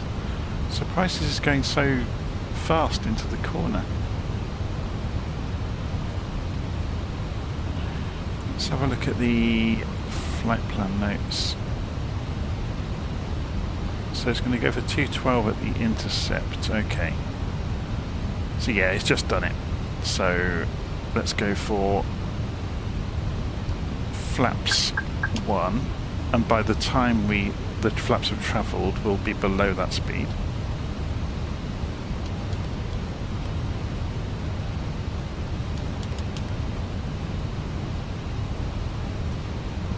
Flaps 2.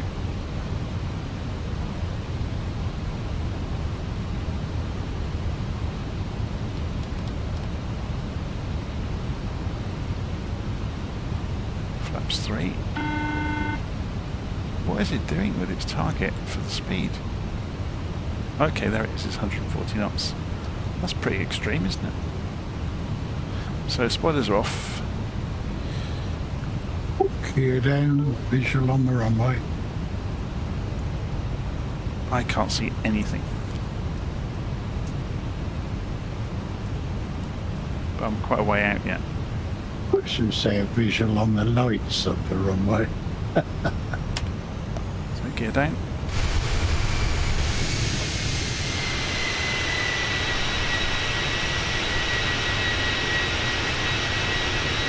It's a bit foggy.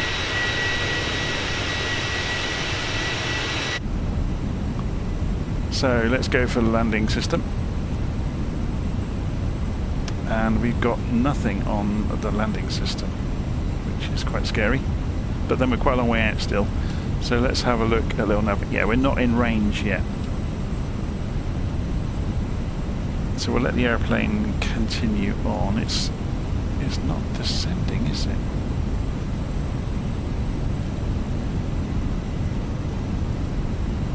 Slow into 135 knots. According to this,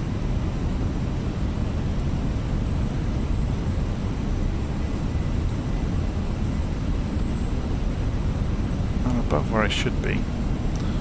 Okay, I'm going to take over. Yeah, it's fine.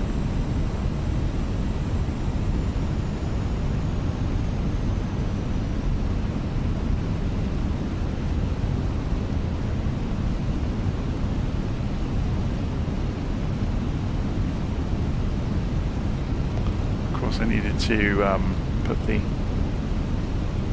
barometric pressure back in. What was it? 1003. I knew it wasn't that far away. I shall probably run out to the end of the runway because we'll both probably have to backtrack.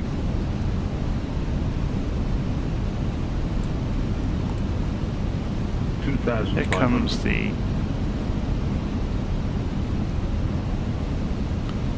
localizer. Have you got a localizer? Yeah, but there's no glide slope. I've got glide slope.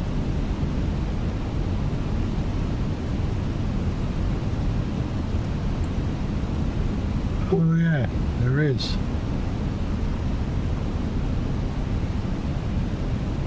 Okay.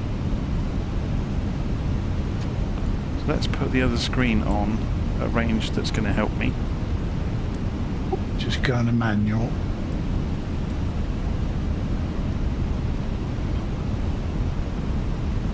I can't see a runway yet.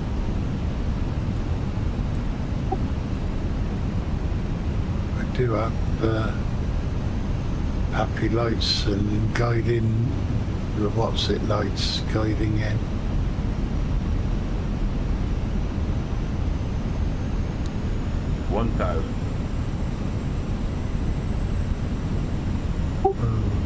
Bit of crosswind. I'm hoping to see a runway really soon. You should be able to see it. I can see it. I can just see the leading lights. It's just come out of the murk. I didn't get a localizer. I'm just about to, another 5-6 seconds and I should be touching. So auto throttle is off. Spoilers out. So we're coming in quite steep. I'm down. I've run the length of the runway. Okay.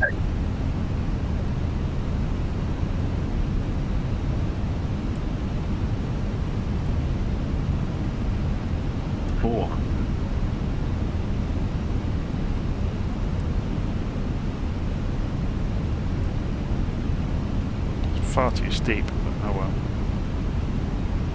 Needs must. So spoilers off. Tank rate.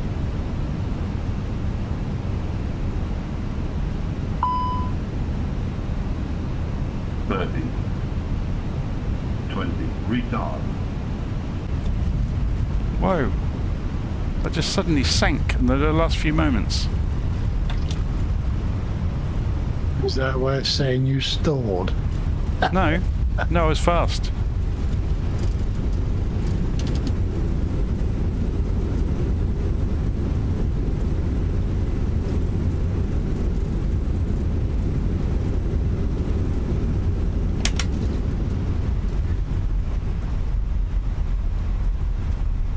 Interesting.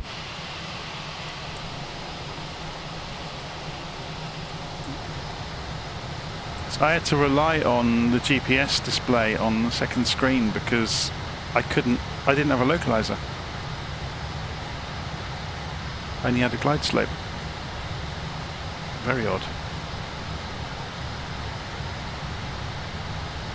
Is there a taxiway? I'm going to turn the light back up. Actually, no. How do we do this? Where are the buildings?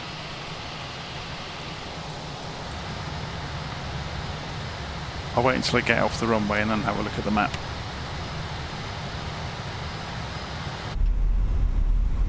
Turning.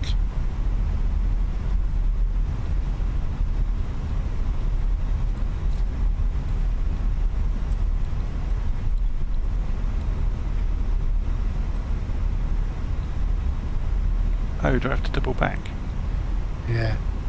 Right, I see you. Stay there for a second. Right, I've passed you. You can turn now.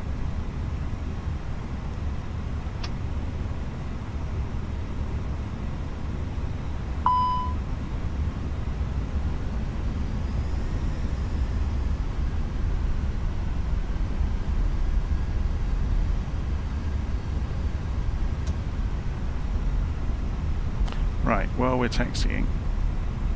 I'll leave all the lights on while we're on the runway. Let's just have a quick look at the airfield chart then. Okay, so yeah, we've got to go quite a long way back. It's on the left.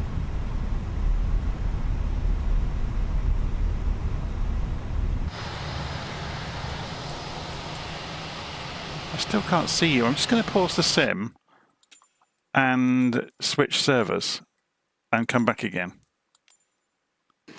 Roger. To see if it renders you.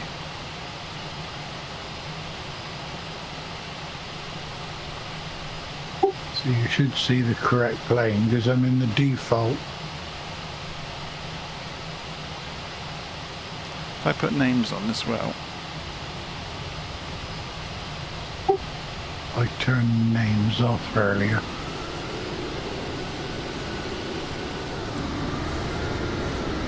You're at the other end of the runway, you're way ahead of me.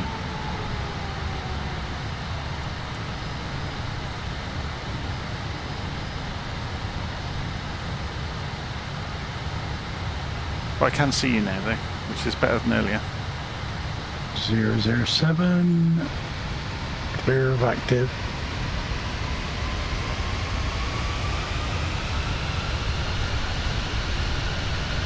Making my way to gate of choice. We'll call for shutdown.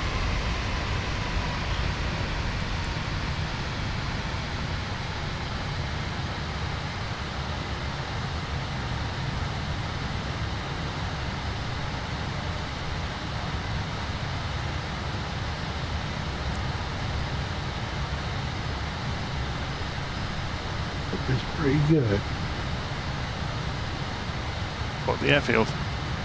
Yeah, this terminal. Yeah, I'll be there in a minute.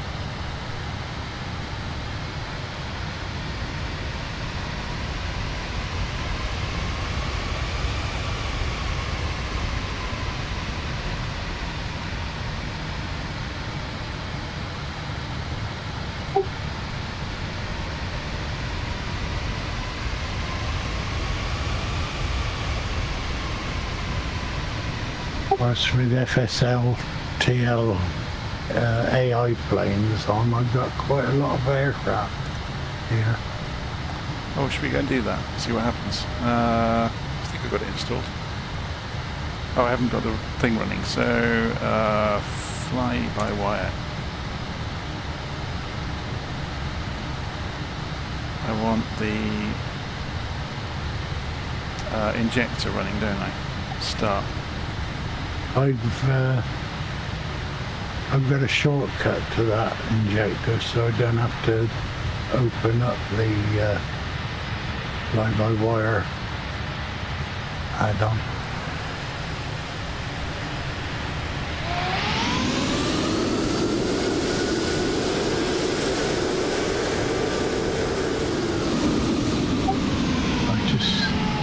Blimey, I just see a plane land.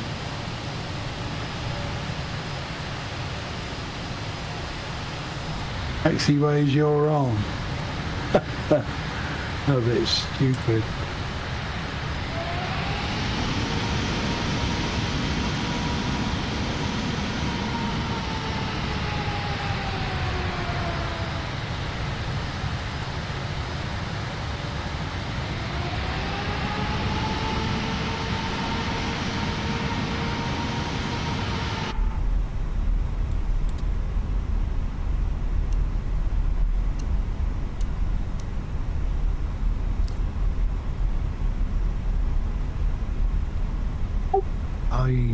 see Patrick has done a 777 livery, hasn't he?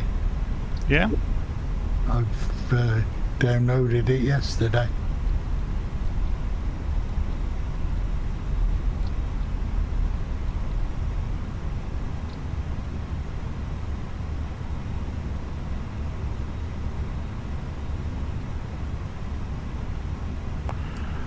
Parking brake on.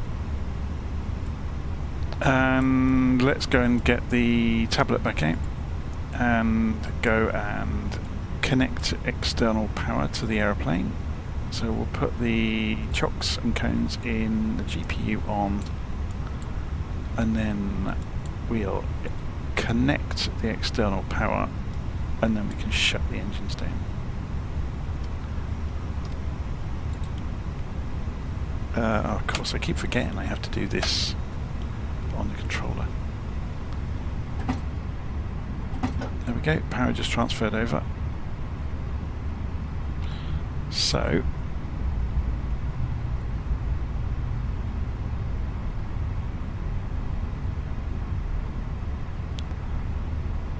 fuel pumps off.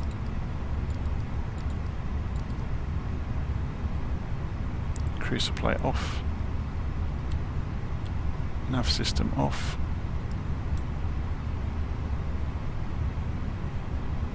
Window heat was automatic. The nav lights can come off. Beacon light can come off.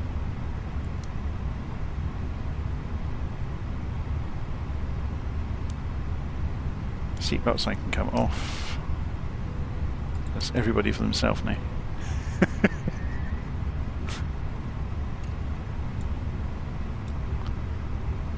And then disarm the emergency lights. I think I've already done that. And we could go cold and dark, so and then just turn the batteries off. Yeah, there we go.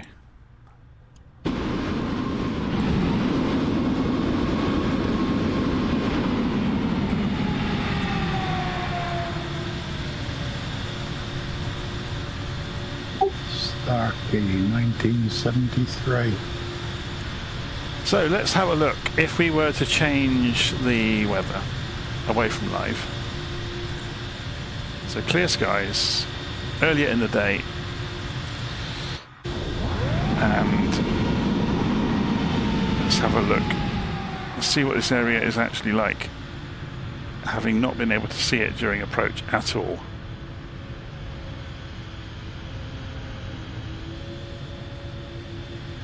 It's not that bad, is it?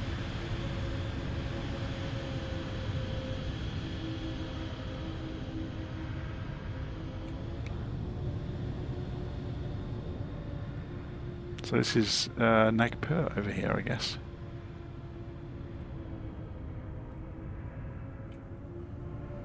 Anyway, hopefully you enjoyed that. People that have been watching the live stream. It was a bit of a different one today, doing the big jet route. But I'll have a think about planning an event at Virtual Flight Online with all the big jets, where everybody can join in. It might be good fun. I'm going to stop the live stream there, and I'll see you all again soon. If you do What's that?